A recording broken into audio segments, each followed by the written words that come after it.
Start. So జాగ్రత్తగా వినండి. Question number 20 చేస్తున్నాం మనం ఎంప్లాయీ బెనిఫిట్స్ గురించి డిస్కస్ చేస్తున్నాం. అల్టిమేట్ గా మనం ఏం చేయబోతున్నాం అంటే ఎంప్లాయీస్ కి ఏదైనా ఒక రూపంలో బెనిఫిట్స్ అనేవి పే చేయొచ్చు. సాలరీస్, పిఎఫ్, ఈఎస్ఐ, గ్రాట్యుటీ, ఇలా ఏ రూపంలో బెనిఫిట్స్ పే చేసినా కూడా అవన్నీ ఎందులోకి వస్తాయి? ఎంప్లాయీ బెనిఫిట్ ఎక్స్పెన్సెస్ లోకి వస్తాయి. ఓకేనా? సో ఈ ఎంప్లాయీ బెనిఫిట్ ఎక్స్పెన్సెస్ లో భాగంగా మనం వాటి గురించి కొన్ని డిస్కస్ చేయబోతున్నాం. అందులో 20th క్వశ్చన్ ఇప్పుడు డిస్కస్ చేస్తాం. ఒకసారి చూడండి.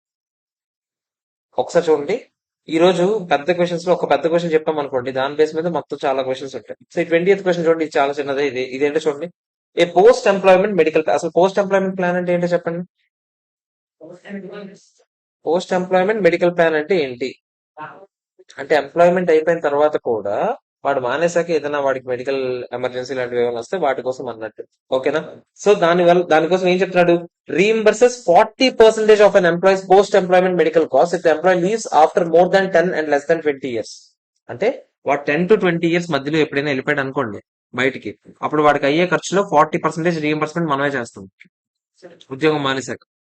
అదే ఒకవేళ 20 years తర్వాత వెళ్ళాడు అనుకోండి, వాడికి అయ్యే ఖర్చులో 50% మనమే రీఇంబర్స్ చేస్తాం. ఓకేనా కదా చెప్పండి. మీరు నాకు చెప్పండి, ఈ లెక్క ప్రకారం ఫస్ట్ మీరు ఎలా ఆలోచిస్తారు చెప్పండి. 1 to 10 years పాటు మీరు ఏమైనా పే చేయాల్సిన అవసరం ఉందా? లేదు. కానీ 1 to 10 years పాటు మీకు భయం ఉంటుంది. ఏంటది? 10th year అయిపోయిన వెంటనే 11th year తర్వాత వాడు ఎప్పుడు వెళ్ళిపోయాను, 10th year తర్వాత ఒక్క రోజు ఉన్నా కూడా వాడికి నేను ఎంత ఇవ్వాలి చెప్పండి? వాడికి అవ్వబోయే మెడికల్ ఖర్చులో నేను ఎంత ఇవ్వాలి? 40% ఇవ్వాలి. అంటే ఈ 10 years పాటు నేను ముందుగానే ఎంతో కొంత ఎక్స్పెక్ట్ చేసుకుని ప్రొవిజన్ పెట్టుకుంటాను లేదా చెప్పండి. సో 1 to 10 years పాటు ఫస్ట్ నేను ప్రొవిజన్ పెట్టుకుంటూ వస్తాను. ఎంతకు సరిపడే ప్రొవిజన్ పెట్టుకుంటాను? కరెక్ట్ గా 10th year తర్వాత వాడికి ఇమీడియట్ గా వెస్ట్ అయిపోతుంది కాబట్టి 10 years తర్వాత ఎన్ని రోజులు నేను ఎక్స్పెక్ట్ చేసుకుంటాను, ఎంత కొంత అమౌంట్ అని ఎక్స్పెక్ట్ చేసుకుంటాను. అంత అమౌంట్ మీద 40% అమౌంట్ ఇండివిజువల్ గా ప్రతి ఇయర్ డివైడ్ బై 10 చేసి మనం ఏం చేస్తాం? ప్రతి ఇయర్ కొంచెం కొంచెం రికాగ్నైజ్ చేసుకుంటాం. అటు చూడండి, ఎక్స్పెక్టెడ్ మెడికల్ కాస్ట్ ఎంత అవుతాయో ముందు ప్రెసెంట్ వాల్యూ లెక్క పెడతాం. ఓకేనా? లెక్క పెట్టాక దానికి ఎంత 40% మనం ఇస్తామని చెప్పామా లేదా చెప్పండి. ఎక్స్పెక్టెడ్ మెడికల్ కాస్ట్ తాలూకా 40% అమౌంటే కదా మనం రీఎంబర్స్ చేస్తాం. ఫర్ ఎగ్జాంపుల్ వాడికి ఫ్యూచర్ లో మొత్తం కలిపి 10 lakhs ఖర్చు అవుద్దని నేను దాని తాలూకు ప్రెసెంట్ వాల్యూ లెక్క పెట్టాను. ఏ రోజుకి లెక్కెడతాను? ఇది 11th year కి ప్రెసెంట్ వాల్యూ. రే గుర్తుపెట్టుకోండి, 11th year కి ప్రెసెంట్ వాల్యూ. ఎందుకు చెప్పండి? ఈ రోజు ప్రెసెంట్ వాల్యూ కాదు మనకు కావాల్సింది. ఎందుకంటే ముందు మీరు ఆ రోజుకి ప్రెసెంట్ వాల్యూ తీసుకురండి. అందులో మీరు ఎంత ఇస్తానని చెప్పారు? 40% ఇస్తామని చెప్పారు. ఆ 40% ప్రతి ఇయర్ 4 లెక్క మీరు రికాగ్నైజ్ చేసుకుంటారు. అఫ్ కోర్స్ మీరు 4 రికాగ్నైజ్ చేసుకునేటప్పుడు మళ్ళీ ఏమవుతుంది చెప్పండి. మళ్ళీ దానికి ప్రెసెంట్ వాల్యూ లెక్క పెట్టుకొని ఈ రోజుకి ఎంత చేయాలి, నెక్స్ట్ ఇయర్ కదా ఇంట్రెస్ట్ కలిపి ఎంత అవుతుంది, నెక్స్ట్ ఇయర్ కదా ఎంత అవుతుంది, అలా రికాగ్నైజ్ చేసుకుంటూ పోతుంది. అంటే సింపుల్ గా చెప్పాలంటే నిన్న మనం చేసాం చూడండి 131 రూపీస్. ఇది ముందు లెక్క పెట్టాం. లెక్క పెట్టి మనం ఏం చేసాం? ఫస్ట్ 5 years కి డివైడ్ చేసాం. 131 కానీ ప్రతి ఇయర్ రికాగ్నైజ్ చేసేటప్పుడు దాని తర్వాత ప్రెసెంట్ వాల్యూ కదా రికాగ్నైజ్ చేస్తాం. సేమ్ అదే చేయమంటుంది. ఓకేనా కదా చెప్పండి. 10 years అయిపోయిన వెంటనే మీరు నాకు జాగ్రత్తగా ఆలోచించి చెప్పండి. 10 years అయిపోయిన తర్వాత 10th year నుంచి 20th year వరకు నేను ఇంకా ఎక్స్ట్రా 10% ప్రొవిజన్ పెట్టుకుంటా. ఎందుకు చెప్పండి? ఎందుకంటే 10 years వరకు 40% ప్రొవిజన్ ఆల్రెడీ క్రియేట్ అయిపోయింది. 10 to 20 years ఎవరైతే ఉంటారని అనిపిస్తుందో వాళ్ళ గురించి ఎక్స్ట్రాగా ఇంకో 10% ప్రొవిజన్ పెట్టుకుంటారు. ఓకేనా కదా చెప్పండి. అంటే ప్రతి ఇయర్ ఎంత పెట్టుకుంటాను? 1%. 11 to 20 years పాటు 11th year లో 1%, 12th year లో 1% అలా పెట్టుకుంటారు. వన్స్ 20th year అయిపోయిన తర్వాత ఇంకేమైనా పెట్టుకోవాల్సిన అవసరం ఉందా? లేదు. అన్ని ప్రొవిజన్ పెట్టుకుని రెడీగా ఉంచుకున్నాను. దాని మీద ఇంట్రెస్ట్ కాస్ట్ అక్యుములేట్ అవుతూ ఉంటుంది అంతే. ఓకేనా కాదా చెప్పండి. వెళ్ళిపోతారు. అదే అన్ని ఎక్స్పెక్ట్ చేసుకుని ఎంతమంది వెళ్ళిపోతున్నారు, ఎంతమంది వెళ్ళట్లేదు అన్ని ఎక్స్పెక్ట్ చేసుకుని దానికోసమే యాక్చురీస్ ఉంటారు. యాక్చురీస్ అంటే వాళ్ళు చేసేదే అది. వాళ్ళు ఫస్ట్ ఎస్టిమేట్ చేస్తారు నీ పాస్ట్ ఎక్స్పీరియన్స్ బట్టి, ఇండస్ట్రీలో యావరేజ్ ఎలా ఉంది రేట్ అని చెప్పి దాన్ని బట్టి వాళ్ళు ఎస్టిమేట్ చేసి ఇస్తారు నీకు. దాన్ని బట్టి నువ్వు క్యాల్కులేట్ చేసి ప్రతి కంపెనీలో కూడా ఏది ఇంట్రెస్ట్ ఇవ్వము. ఈ రోజు రికాగ్నైజ్ చేస్తాం కదా. నేను అంటే ఇంట్రెస్ట్ అంటే ఆ రోజు ఇవ్వబోయే డబ్బులకి ఈ రోజు ప్రొవిజన్ పెట్టుకుంటాం. మరి ప్రొవిజన్ పెట్టేటప్పుడు మొత్తం అమౌంట్ పెట్టవు కదా, దాని తాలూకు ప్రెసెంట్ వాల్యూ పెడతావు. అది కాస్త ఇంట్రెస్ట్ తో యాడ్ అయ్యి చివరికి వెళ్ళేసరికి అంత అమౌంట్ అవుతుంది. అదే నిన్న 131 రూపాయలు చేసామా, ఫస్ట్ ఈ రోజుకి 89 రికాగ్నైజ్ చేసాం. దాని అర్థం 89 ఇస్తామని కాదు. అలాగే ఇంట్రెస్ట్ ప్రతి ఇయర్ ఇస్తామని కాదు. ప్రతి ఇయర్ కొంచెం కొంచెం కింద ఇంట్రెస్ట్ అక్యుములేట్ అయ్యి 131 ఎంత. అర్థమైందా లేదా చెప్పండి. క్లియరా కాదా? Easy question. ఓకేనా? పెంట చేయగలను. నెక్స్ట్ ఏంటో చూసి మీరే చెప్పండి. కొంచెం ఒకేలాగా ఉంటది కానీ జాగ్రత్త చూసాం. పోస్ట్ ఎంప్లాయ్మెంట్ మెడికల్ ప్లాన్ మళ్ళీ రీఇంబర్సెస్ 10% of employees post-employment medical costs if the employee leaves after more than 10 and less than 20 years. Same అలాగే ఉందో లేదా చెప్పండి. అంటే ఫస్ట్ 10 years పాటు మేము ఎంత ప్రొవిజన్ పెట్టుకోవాలి? 10% నేను ఇవ్వాలి కాబట్టి 10% డివైడ్ బై 1, 10 అంటే ఎంత? ప్రతి ఇయర్ 1% ప్రొవిజన్ పెట్టుకుంటాను లేదా చెప్పండి. And 50% of those cost if the employee leaves after 20 years or more of service. అంటే నెక్స్ట్ 10 years పాటు నేను ఎక్స్ట్రా ఎంత పెట్టుకోవాలి చెప్పండి. ఇక్కడ ఆల్రెడీ 10 ఉంది కాబట్టి ఆగండి. ఇక్కడ ఆల్రెడీ 10 ఉంది కదా, ఓకేనా? ఇంకా నెక్స్ట్ 10 years పాటు ఎంత పెట్టాలి చెప్పండి. ఏదది ఆ, ఏదది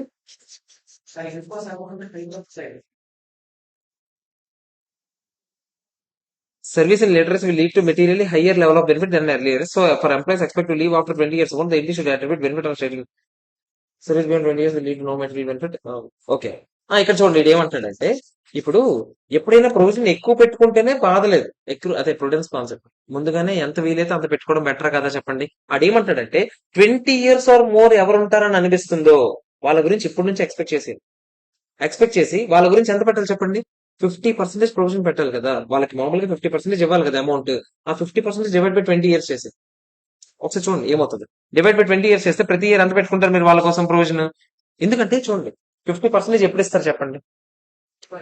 ఆఫ్టర్ 20 years. ఇక్కడ మీరు చూడండి, ఇక్కడ మరి ఎందుకు సార్ అలా చేయలేదంటే, ఇక్కడ ఫస్ట్ 40 అని చెప్పాము, తర్వాత ఎక్స్ట్రాగా 10 అని చెప్పాము. అవునా కదా చెప్పండి.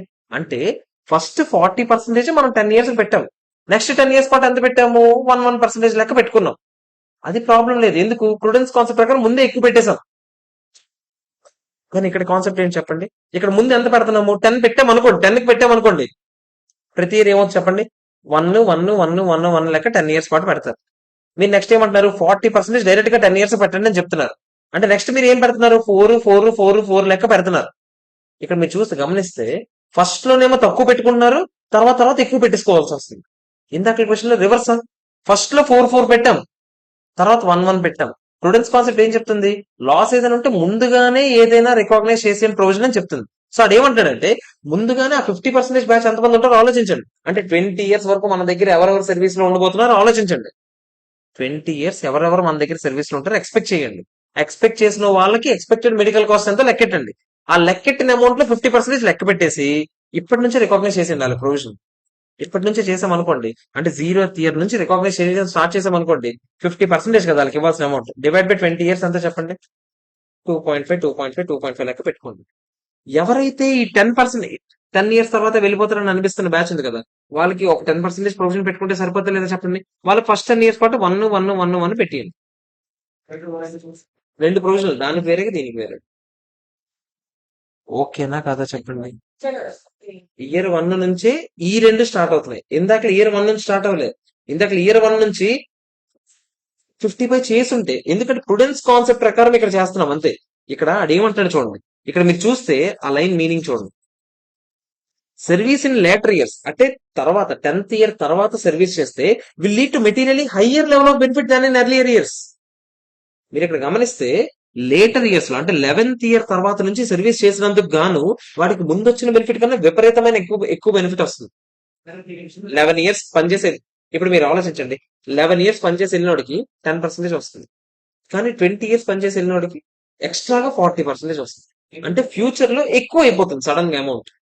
అవునా కదా చెప్పండి. అందుకని ముందు నుంచి రికాగ్నైజ్ చేశాం. ఇందాక ఎందుకు అలా చేయలేదంటే ప్రెసెంట్ లోనే ఫస్ట్ ముందే చెప్తాం 40% అని. అంటే ఎక్స్ట్రాగా పని చేస్తే ఆడికి వచ్చేది చాలా తక్కువే. సో వాడు ఉండొచ్చు ఉండకపోవచ్చు. ఇక్కడ ఉండడానికి స్కోప్ తక్కువ 20 years, ఇక్కడ ఉండడానికి స్కోప్ ఎక్కువ 20 years. ఎందుకు తెలుసా? ఇక్కడ 10 years ఉంటే 40% వచ్చేస్తుంది. ఓకేనా? ఇంకా ఎక్స్ట్రా 10 సంవత్సరాలు పనిచేస్తే ఆడికి వచ్చేది పెద్ద ఎక్స్ట్రా పీకిందేం లేదు. ఎంత వస్తుంది? ఎక్స్ట్రా 10% డబ్బులు వస్తాయి. కానీ ఇక్కడ ఫస్ట్ 10 years పనిచేస్తే 10% డబ్బులే వస్తాయి, కానీ ఇంకా ఎక్స్ట్రా 10 years పనిచేస్తే ఎక్స్ట్రాగా 40% డబ్బులు వస్తాయి. ఎవడైనా ఇలాంటి కంపెనీలో పనిచేసే ఎంప్లాయ్ ఎలా ఆలోచిస్తారు చెప్పండి? 10 సంవత్సరాల తర్వాత వెళ్ళిపోయినా పెద్ద నష్టం లేదని అనుకుంటాడు. ఎందుకు చెప్పండి? 10 సంవత్సరాల తర్వాత వెళ్ళిపోయినా కూడా పెద్ద తేడా ఏం లేదు. వాడికి 40% వస్తుంది. తర్వాత వెళ్ళిపోయినా కూడా నాకు కోటి పోయింది 10% అనుకుంటాడు. అంటే సో వెళ్ళిపోవడానికి స్కోప్ ఎక్కువ ఉంది. వెళ్ళిపోవడానికి స్కోప్ ఎక్కువ ఉంది కాబట్టి వాడు తీసుకుంటే ఎంత తీసుకుంటాడు? మహా అయితే 40 తీసుకుంటాడు. 40 తీసుకుంటాడు కాబట్టి ఫస్ట్ 10 years పాటు నేను ఎంత రికాగ్నైజ్ చేశాను? 40కి సరిపడిన రికాగ్నైజ్ చేశాను. కానీ ఈ కింద కంపెనీలో మాక్సిమం ఎప్పుడు వెళ్ళడానికి ట్రై చేస్తారు చెప్పండి? ఎంప్లాయీ 20 years వరకు ఉండి వెళ్ళడానికి ట్రై చేస్తారు. 20 years వరకు ఉండి వెళ్ళడానికి ట్రై చేస్తారు కాబట్టి మాక్సిమం 50 ఇవ్వడానికే ఛాన్సెస్ ఎక్కువ ఉన్నాయి. 50 ఇవ్వడానికి ఛాన్స్ ఉన్నాయి కాబట్టి ఈ రోజు నుంచి 50కి సంబంధించిన ప్రొవిజన్ పెట్టేసుకుంది. అర్థమైందా లేదా చెప్పండి? నేను చెప్పింది నోట్స్ రాసుకోండి, అక్కడ రాసుకోండి. నేను చెప్పింది తెలుగులో రాసుకోండి, దాని మీనింగ్ ఏంటో రాసుకోండి. మీకు అందుకే చెప్పాను, క్వశ్చన్లు రెండు ఒకేలాగా ఉంటాయి చూడడానికి, పెద్ద డిఫరెన్స్ ఏముందిలే అనుకుంటాం మనం, కానీ చాలా తేడా ఉంది. ఆహా కాదు, ఏదంటున్నావు? డిఫరెన్స్ అంతే. జడ్జ్మెంట్, ఇదంతా జడ్జ్మెంటే. కాకపోతే అంటే నువ్వు ఆలోచించాలి, ఎంప్లాయ్ అనేవాడు ఎలా ఆలోచిస్తాడు? ఆ 10 years ఉందాం అనుకుంటాడా, 20 years ఉందాం అనుకుంటాడు? ఇక్కడ ఫస్ట్ కేసులో ఆ 10 years ఉండి వెళ్ళిపోయినా పెద్ద నష్టపోదు, ఎందుకంటే అది 40% డబ్బులు ఇస్తామని చెప్తాం. ఆ 20 years ఉండి వెళ్తే ఎక్స్ట్రాగా అటు పీకేదంతా ఇంకో 10% వస్తుంది, అంతేనా? సో అక్కడ ఎంప్లాయ్ వెళ్ళిపోవడానికి స్కోప్ ఎక్కువ ఉంది. కానీ కింద ఎక్స్ట్రాగా పనిచేయడం వల్ల చాలా ఎక్స్ట్రా బెనిఫిట్స్ ఉన్నాయి. చాలా ఎక్స్ట్రా బెనిఫిట్స్ ఉన్నప్పుడే కదా ఎక్స్ట్రాగా పని చేద్దామని ఆలోచిస్తాడు, అంతేనా కదా చెప్పండి? సో వాడు పని చేయడానికి స్కోప్ ఎక్కువ ఉంది. అలాంటప్పుడు ముందు నుంచే మనం ఆలోచించుకోవాలి దాని గురించి. ప్రుడెన్స్ కాన్సెప్ట్ కలుస్తుంది ఇక్కడ, అర్థమవుతుందా? సో రాసుకోండి. ఫస్ట్ కేసులో అంటే 20 ఇల్లస్ట్రేషన్ 20లో ఇల్లస్ట్రేషన్ 20లో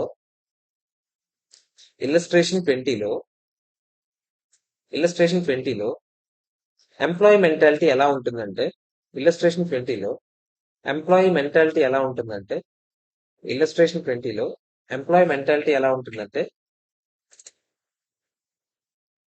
10 years పనిచేస్తే 40% ఇస్తారు. 10 years పనిచేస్తే 40% రీఇంబర్స్ చేస్తారు.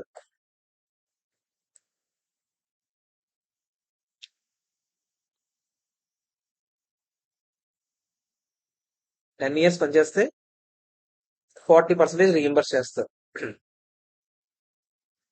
20 years పనిచేస్తే 50% రీఇంబర్స్ చేస్తారు.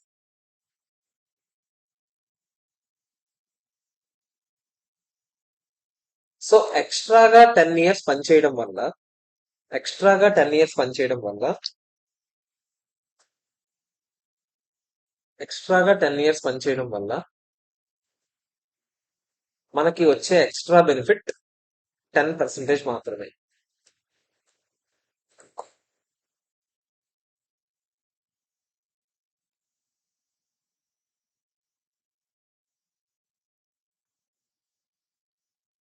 సో మాక్సిమం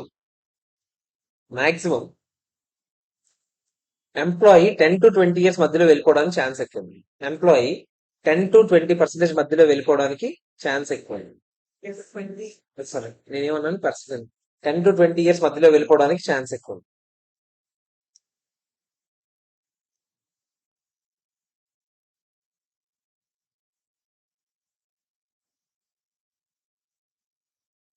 మాక్సిమం అలా వెళ్ళిపోదాం అనుకున్నాడు కూడా ఎలా ఆలోచిస్తుంది సార్? 11th year లోనే వెళ్ళిపోదాం అనుకుంటాడు.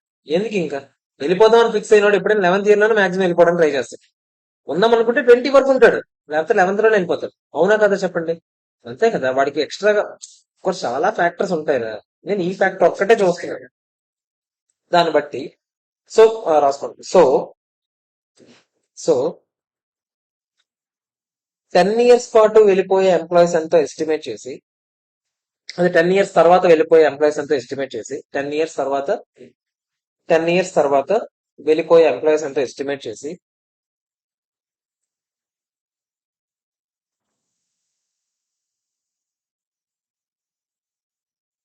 వాళ్ళ కోసం వాళ్ళ కోసం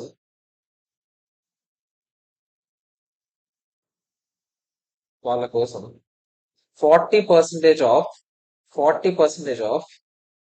వాళ్ళ కోసం 40% of present value of estimated medical costs. 40% of present value of estimated medical costs. Estimated medical costs. Estimated medical costs. Estimated medical costs 10 years పాటు ప్రొవిజన్ గా పెట్టుకుంటాం. 10 years పాటు ఈక్వల్ గా ప్రొవిజన్ పెట్టుకుంటాం. ఈక్వల్ గా అని పెట్టి బ్రాకెట్ లో 4% అని పెట్టుకోండి. 10 years పాటు ఈక్వల్ గా ప్రొవిజన్ పెట్టుకుంటాం.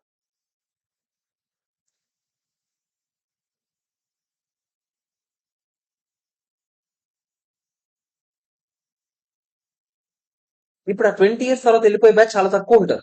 అవునా కదా చెప్పండి. ఇప్పుడు నెక్స్ట్ ఏం చేస్తారంటే ఆ 10th year అయిపోయిన వెంటనే అప్పుడు మళ్ళీ కూర్చుంటారు. ఎవరెవరు వెళ్ళిపోయారో చూస్తారు. చూసిన తర్వాత అప్పుడు మనం ఎస్టిమేట్ ఓకే వీళ్ళందరూ ఇంకా ఉన్నారంటే వెళ్ళిపోకుండా వీళ్ళ ఇంటెన్షన్ ఏంటో చూస్తాం, ఆలోచిస్తాం. నెక్స్ట్ ఇయర్ వెళ్ళిపోయేలాగా ఉన్నారా, 2 సంవత్సరాలు వస్తాం.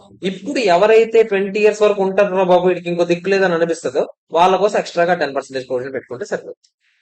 అంతే కదా. 10% ఇంకెన్ని ఇయర్స్ పాటు పెట్టుకుంటాం? 10 years సచ్చినట్టు ఉండాల్సిందే అది కావాలంటే. ఆ ఎక్స్పెక్టెడ్ దాని మీద 10%. సో రాసుకోండి, రాసుకోండి. దాని కింద రాస్తున్నారు, ఏ రాస్తున్నారు? సో ఇప్పుడు 11th ఇయర్ లో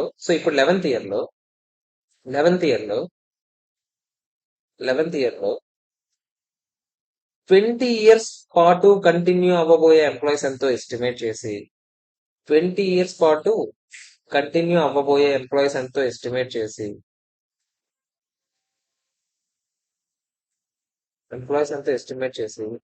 వాళ్ళ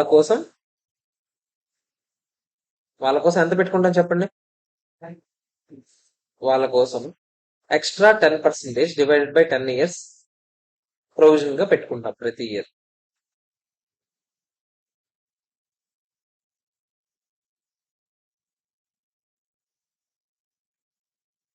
ఇదంతా జడ్జిమెంటల్ ఆస్పెక్ట్ ఎరా.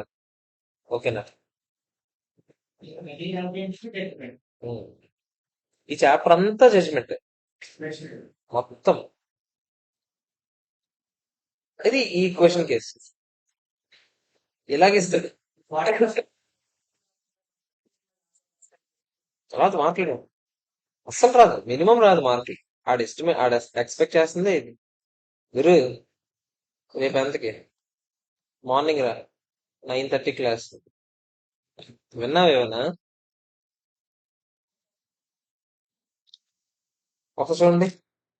నెక్స్ట్ ఏంటి? ఆ, నాకు తెలీదు. యూట్యూబ్ చూసి వచ్చింది. రాసుకోండి. నెక్స్ట్ ఏంటి?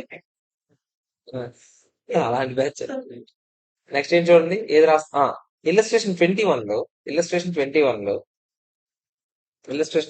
లో ఎంప్లాయీ ఎన్ని రోజులు ఉండడానికి ఛాన్స్ ఎక్కువ ఉంది చెప్పండి. 20 years ఉండడానికే ఛాన్స్ ఎక్కువ ఉంది. అవునా కదా చెప్పండి. రైట్. ఇల్లస్ట్రేషన్ 21 లో ఎంప్లాయీ ఎంప్లాయీ ఎంప్లాయీ 20 years ఉండడానికే ఛాన్స్ ఎక్కువ ఉంది. 20 years ఉండడానికే ఛాన్స్ ఎక్కువ ఉంది. 20 years ఉండడానికే ఛాన్స్ ఎక్కువ ఉంది. 20 years ఉండడానికే ఛాన్స్ ఎక్కువ ఉంది. సో ముందుగానే 50% of the present value of expected medical cost 50% of present value of expected medical cost 50% of present value of expected medical cost 20 years పాటు ఇయర్ కి 20 years పాటు ఇయర్ కి ఎంత? 50 డివైడెడ్ బై 40, అదే 40% డివైడ్ బై 20 years అని రాస్తాం. Year కి 50%, sir 50% divide by 20 years. Year కి 2.5% చొప్పున 2.5% చొప్పున ప్రొవిజన్ పెట్టుకోవడం మంచిది.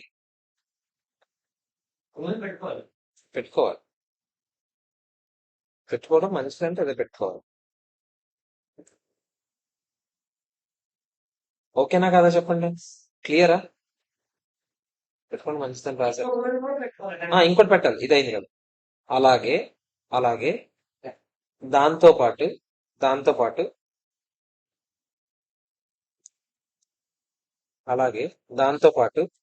10 to 20 years మధ్యలో వెళ్ళిపోయే ఎంప్లాయీస్ కోసం 10 to 20 years మధ్యలో వెళ్ళిపోయే ఎంప్లాయీస్ కోసం 10 to 20 years మధ్యలో వెళ్ళిపోయే ఎంప్లాయీస్ కోసం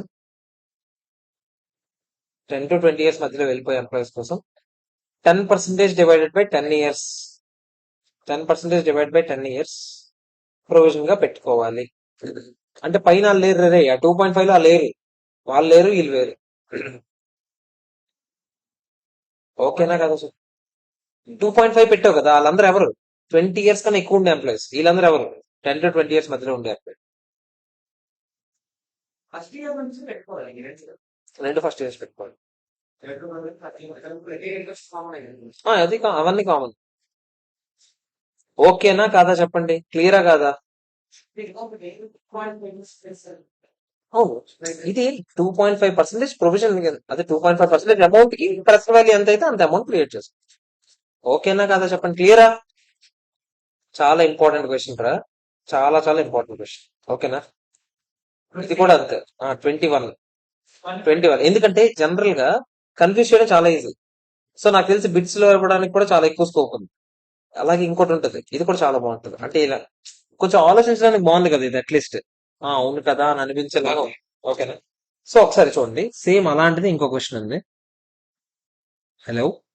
ఓకే, 22nd క్వశ్చన్ చూడండి ఒకసారి. ఇది కూడా కొంచెం అలాంటిది. AKG limited is a listed company engaged in the business of manufacturing of electronic equipment. The company has various branch offices spread out across India and has 1,000 employees. As per the statutory requirements, gratuity shall be payable to an employee on the termination of his employment after he has rendered continuous service for not less than 5 years. At least 5 years పని చేస్తే మనం వాడికి ఏమి ఇస్తామంట on termination, for not less than 5 years on ఈ superannuation అప్పుడు కానీ. Super యాన్యుయేషన్ అంటే ఏంటి? వాడు కొన్ని రోజుల తర్వాత రిటైర్ అయిపోతాడు కదా, లేదా రిటైర్మెంట్ కానీ, రెసిగ్నేషన్ కానీ, లేకపోతే on his death or disablement, పాపం మధ్యలో చనిపోయినా కానీ, ఇలాంటి వాటికి పెడతాం. ఓకేనా? The completion of continuous service of 5 years shall not be necessary. Obviously death or disablement correct గా 5 years చనిపోవాలని రూల్ ఉండదు కాబట్టి దానికైతే 5 years కండిషన్ కూడా లేదంట. పాపం జాయిన్ అయిన 2వ రోజే పుట్టుకొని పోయినా కూడా మనం వాడికి గ్రాట్యుటీ పే చేస్తాం. The amount payable is determine by a formula. ఆ ఫార్ములా ఎలా ఉంటదంట, link to number of years of service and last drawn salary. Same detail లో నేర్చుకున్న ఫార్ములా లాగా. ఓకేనా? సేమ్ లాస్ట్ డ్రాన్ శాలరీ దాని మీద ఎన్ని ఇయర్స్ అయితే అన్ని ఇయర్స్ లింక్ అయి ఉంటుంది. Amount payable to an employee shall not exceed 10 lakhs. అంటే మాక్సిమం లిమిట్ ఎంతంట? ఓకేనా?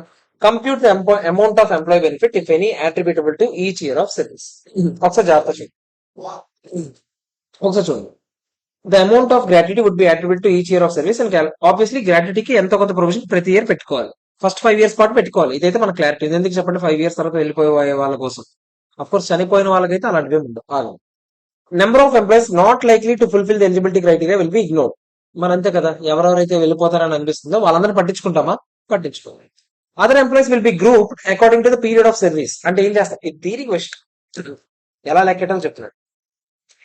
అంటే 6 years పాటు వెళ్ళిపోయే వాళ్ళంతా, 7 years పాటు వెళ్ళిపోయే వాళ్ళంతా, 8 years ఎంత, 9 years ఎంత, 10 years ఎంత, 11 years ఎంత, అలా మార్చుకుంటాం. ఎందుకు చెప్పండి? ఫస్ట్ 5 years వాళ్ళకి అయితే అసలు ఏమీ అవసరం లేదు. ఎందుకు చెప్పండి? 5 years కన్నా తక్కువ ఉంటే వాళ్ళకి అసలు ఏమీ ఇవ్వము. కానీ 5 years తర్వాత ఎక్కువ ఉంటే వాళ్ళకి ఇస్తాము. ఆ ఇచ్చేది కూడా డిపెండ్ అయి ఉంటుంది. ఎలా డిపెండ్ అయి ఉంటుంది? Number of years of service మీద డిపెండ్ అయి ఉంటుంది. అవునా కదా చెప్పండి? సో 6 years బ్యాచ్ ఒక దగ్గర, 7 years బ్యాచ్ ఒక దగ్గర, 8 years బ్యాచ్ ఒక దగ్గర అలా పెట్టుకుంటాం. ఎందుకంటే ఒక్కొక్కరికి ఒక్కొక్కలా ప్రొవిజన్ పెట్టుకోవాలి కదా. అవునా కదా చెప్పండి? సో అదర్ ఎంప్లాయీస్ అందరినీ మనం వాళ్ళ పీరియడ్ ఆఫ్ సర్వీస్ బట్టి డివైడ్ చేస్తామంట. టేకింగ్ ఇన్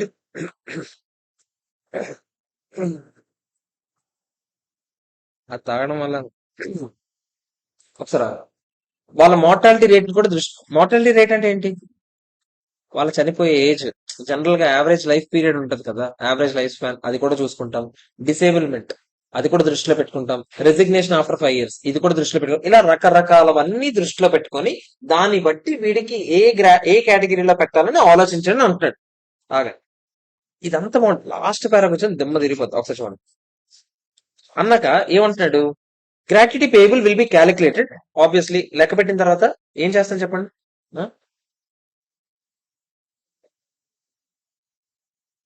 టైమారా మాట్లాడదాం, నేను ఒక 5 minutes లో చెప్తాను, క్లాస్ లో చూడండి ఒకసారి. ఈ గ్రాట్యుటీ అమౌంట్ ఎలా లెక్కెట్టాలి? Will be calculated in accordance with the formula prescribed in the governing statute based on the period of service and salary at the time of terminal. ఇదంటే ఏంటి? తర్వాత అంతా చేశాక దాన్ని బట్టి గ్రాట్యుటీ లెక్క పెట్టుకోండి అని చెప్తున్నాడు. మనం అదే కదా చేస్తాం. గ్రాట్యుటీ లెక్క పెట్టుకోవడానికి ఆ లాస్ట్ ఇయర్ శాలరీ ఎంత, పీరియడ్ ఆఫ్ సర్వీస్ ఎంత, ఇవన్నీ దృష్టిలో పెట్టుకొని మనం లెక్క పెడతాం. అంతేనా కదా చెప్పండి? ఇక్కడ వరకు okay. For those employees for whom the amount payable as per the formula does not exceed 10 lakhs. ఈ అమౌంట్ లెక్క పెట్టిన తర్వాత వాడు ఫార్ములా ప్రకారం లెక్కెడతాం కదా, లాస్ట్ వన్ శాలరీ ఎంత ఎంత కొత్త లెక్కెడతాం. లెక్కెట్టిన అమౌంట్ 10 lakhs దాటకుండా ఉన్న వాళ్ళు ఉంటారు, 10 lakhs దాటిపోయిన వాళ్ళు ఉంటారు. 10 lakhs దాటకుండా ఉన్న వాళ్ళు ఉన్నారు అనుకోండి. Over the expected period of service, the amount payable will be divided by the expected period of service, and the resulting amount will be attributed to each year of the expected period of service, including the period before the stipulated period of 5 years. అంటే for example ఇలా లెక్క పెడితే ఒకటికి 8 lakhs అని వచ్చింది.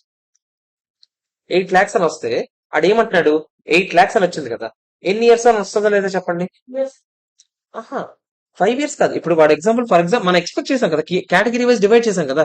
ఎందుకంటే 7 years పాటు తర్వాత వెళ్ళిపోయే వాడికి ఒకలా డబ్బులు వస్తాయి, 8 years తర్వాత వెళ్ళిపోయేవాడికి ఒకలా డబ్బులు వస్తాయి. ఇందాకలా కాదు, ఎవరికైనా సరే ఎంత అమౌంట్ ఇస్తామని కాదు. ఇందాక 10 to 20 years కి 40% అమౌంట్ అని చెప్పాను. ఇది అలా కాదు, శాలరీ బట్టి అమౌంట్ మారిపోతుంది. అవునా కదా చెప్పండి. సో మీరు లెక్కెట్టారు. ఫర్ ఎగ్జాంపుల్ ఒక ఎంప్లాయ్ ఉన్నాడు, వాడు 7 years లో వెళ్ళిపోయే ఎంప్లాయ్, వాడికి లెక్కెడితే ఎంత వచ్చింది, 8 lakhs వచ్చింది. 7 years లో ఆబ్వియస్లీ ఫస్ట్ 5 years కూడా ఉంటాయి లేదా చెప్పండి. అంతే కదా, 7 years లెక్కేటప్పుడు ఫస్ట్ 5 years కూడా కన్సిడరేషన్ లో తీసు. అప్పుడు వీడికి ఏమంటాడు, 8 lakhs ఉంది కదా, డివైడ్ బై 7 చేయండి, ఎంత వస్తుంది చెప్పండి. 8 lakhs డివైడ్ బై 7 ఎంత చెప్పండి. అప్పుడు 8 years అయితే ఎంత అవుతుంది చెప్పండి. ఇయర్ కి 1 lakh అయినా కదా, ఇయర్ కి 1 lakh చొప్పున ప్రొవిజన్ పెట్టేసుకోండి అని చెప్పేస్తాడు. ఇయర్ కి 1 lakh చొప్పున ప్రొవిజన్ పెట్టేసుకోండి. అఫ్ కోర్స్ పెట్టేటప్పుడు ప్రెసెంట్ వాల్యూ పెడతారు, అది కాస్త ఇంట్రెస్ట్ అక్యుములేట్ అయ్యి చివరికి వెళ్ళేసరికి ఎంత అవుతుంది, ఎగ్జాక్ట్ గా 8 lakhs అవుతుంది. ఆడ కరెక్ట్ గా అనుకున్నట్టు జరిగింది అనుకోండి, 8th year తర్వాత వాడు వెళ్ళిపోయేటప్పుడు ఆడికి 8 lakhs ఇచ్చేస్తాం, క్లోజ్. ఓకేనా కదా చెప్పండి. ఓకేనా కదా, ఇక్కడ వరకు ఓకేనా, చాలా జాగ్రత్తగా వినాలి ఇది. ఎందుకంటే 10 lakhs ఇది ఫార్ములా దాటలేదు కాబట్టి. ఓకేనా కదా చెప్పండి. నేనేమంటున్నాను, 10 years వాడికి 10 lakhs దాటలేదు. దాటకపోయిన వాళ్ళందరికీ వాళ్ళ ఇయర్స్ ఉంటాయా, వాళ్ళ అమౌంట్ ఉంటుందా, ఆ అమౌంట్ డివైడ్ బై ఇయర్స్ చేయండి. ఎన్ని ఇయర్స్ పాటు వస్తే అన్ని ఇయర్స్ పాటు ప్రొవిజన్ పెట్టేసుకోండి. ఇది ఓకేనా కదా చెప్పాలి. ఈ పారాగ్రాఫ్ వరకు ఓకేనా కదా. ఎవరైనా నాకు ఈ పారాగ్రాఫ్ చదివి ఏమైనా ఎక్స్ప్లెయిన్ చేయగలరేమో చెప్పండి.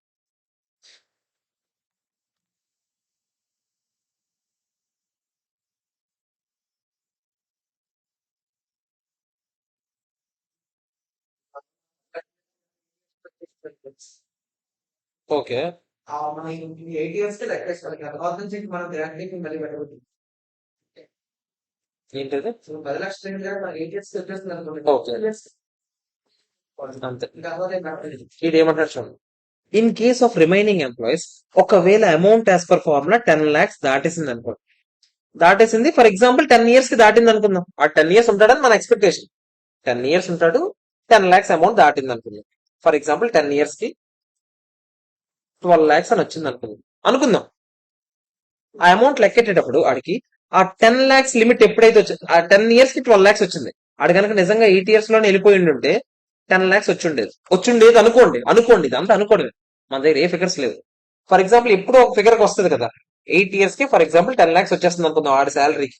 ఓకేనా. అప్పుడు ఆడు ఏమంటాడు, 10 lakhs ఎప్పుడైతే థ్రెషోల్డ్ రీచ్ అయిపోయిందో నువ్వు ఇంకేం ఆలోచించకుండా ఎప్పుడు రీచ్ అయిందో చూడు. 8 years కి రీచ్ అయిందా, 10 lakhs డివైడెడ్ బై 8 years ఎంత చెప్పండి, 1,25,000. ప్రతి ఇయర్ 1,25,000, 8th year వరకు పెట్టుకో చాలు. ఎందుకంటే ఆ తర్వాత నుంచి ఆడు ఎంత రెచ్చిపోయి పనిచేసినా వాడికంటే ఇచ్చేది ఏమైనా ఉందా, లేదు. అవునా కదా చెప్పండి. సో వాడు వెళ్ళిపోవడానికి స్కోప్ ఎక్కడ ఎక్కువ ఉంది చెప్పండి, 8th year అయిపోయిన తర్వాత వెళ్ళిపోవడానికి స్కోప్ ఎక్కువ ఉంది. సేమ్ ఇందాకలాగానే ఉందా లేదా చెప్పండి, అర్థమవుతుందా లేదా. వాడికి పెరిగే వరకు వాడు ఇంకా ఉండడానికే ట్రై చేస్తాడు. అందుకే ఇక్కడైతే ఈ 10 lakhs రీచ్ అయ్యే వరకు ఎప్పటి వరకు వాడు ఇంకా రీచ్ అవ్వడానికి ట్రై చేస్తాడు. మాక్సిమం 10 lakhs రావాలి, 10 lakhs రావాలని ట్రై చేస్తాడు. 6 years వరకు ఉండొచ్చు, 7 years వరకు ఉండొచ్చు, 8 years వరకు ఉండొచ్చు, 9 years వరకు ఉండొచ్చు, 10 years, 11, 12, 13, 14, 15 ఎన్నైనా ఉంది. ఎన్ని ఉండినా కూడా వాడు 10 lakhs రీచ్ అయ్యే వరకు ఉందామనే ట్రై చేయడానికి స్కోప్ ఎక్కువ ఉంది. అవునా కదా చెప్పండి. అందుకనే వాళ్ళకైతే ఆ ఎంత అయితే అమౌంట్ ఉందో, ఫర్ ఎగ్జాంపుల్ 9 lakhs ఉందనుకోండి, డివైడ్ బై 15 years కి వచ్చింది అనుకోండి, డివైడ్ బై 15 చేయండి. 9 lakhs డివైడ్ బై 15 చేయండి. 15 years పాటు కొంచెం కొంచెం రికగ్నైజ్ చేసుకోండి వాడి శాలరీ బట్టి. అంతే కదా. కానీ ఎవడైనా ఒకడు 10 lakhs రీచ్ అయిపోతే వెంటనే వాడు వెళ్ళిపోవడానికి స్కోప్ ఎక్కువ ఉంది. సో అలాంటి వాడికి ఎప్పుడు రీచ్ అయ్యమో చూడండి. 10 lakhs ఎప్పుడు వచ్చి చూడండి, అక్కడ నుంచి డివైడ్ బై ఎన్ని ఇయర్స్ అయితే అన్ని ఇయర్స్ చేసి. అర్థమైందా లేదా, క్లియరా కదా. అందరూ ఒకేసారి 10 lakhs రీచ్ అవ్వాలని రూల్ లేదు రే, ఎందుకంటే వాడు లాస్ట్ రాన్ శాలరీ మీద డిపెండ్ అయి ఉంటది కదా. అంతే కదా, క్లియరా కాదా చెప్పండి.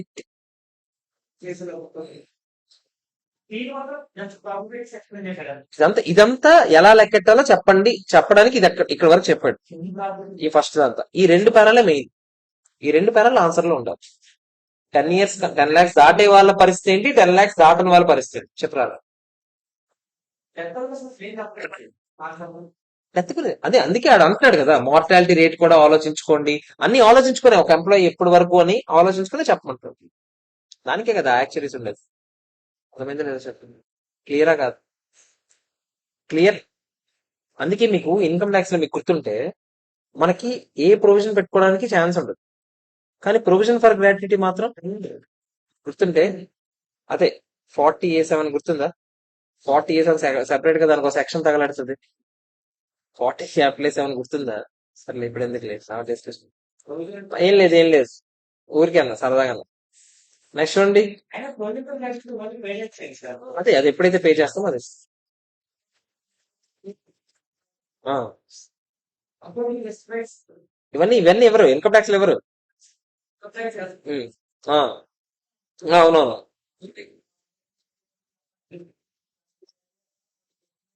ఎస్టిమేట్ అకౌంటింగ్ ఎస్టిమేట్ ఇవన్నీ ఎస్టిమేట్ అన్ని ఎస్టిమేట్ ఒక్కటి కూడా ఇందులో పాలసీ లేదు పాలసీ ఎక్కడ ఉంది అసలు సంబంధం లేదు అంతేనా కదా చెప్పండి పాలసీ అంటే ఏంటో చెప్పనా 5 years తర్వాత వెళ్ళిపోయే వాళ్ళకి ఇంత ఇస్తాం అని చెప్పాం ముందు కానీ అది కాస్త మార్చేసాం ఇప్పుడు కొన్ని రోజుల తర్వాత 5 years కాదు మినిమం మా కంపెనీలో 10 years పనిచేస్తేనే ఇస్తామని చెప్పాం ఇది పాలసీ ఎస్టిమేట్ కాదు అర్థమైందా సో డిఫరెన్స్ ఉంది చూడండి ఓకేనా కన్స్ట్రక్టివ్ ఆబ్లిగేషన్ అలాంటివి ఎస్టిమేషన్ కింద వస్తుంది అంతే. అన్ని మాక్సిమం ఎస్టిమేటర్ ఓకేనా నెక్స్ట్ చూడండి 23rd చూద్దామా 23rd చూడండి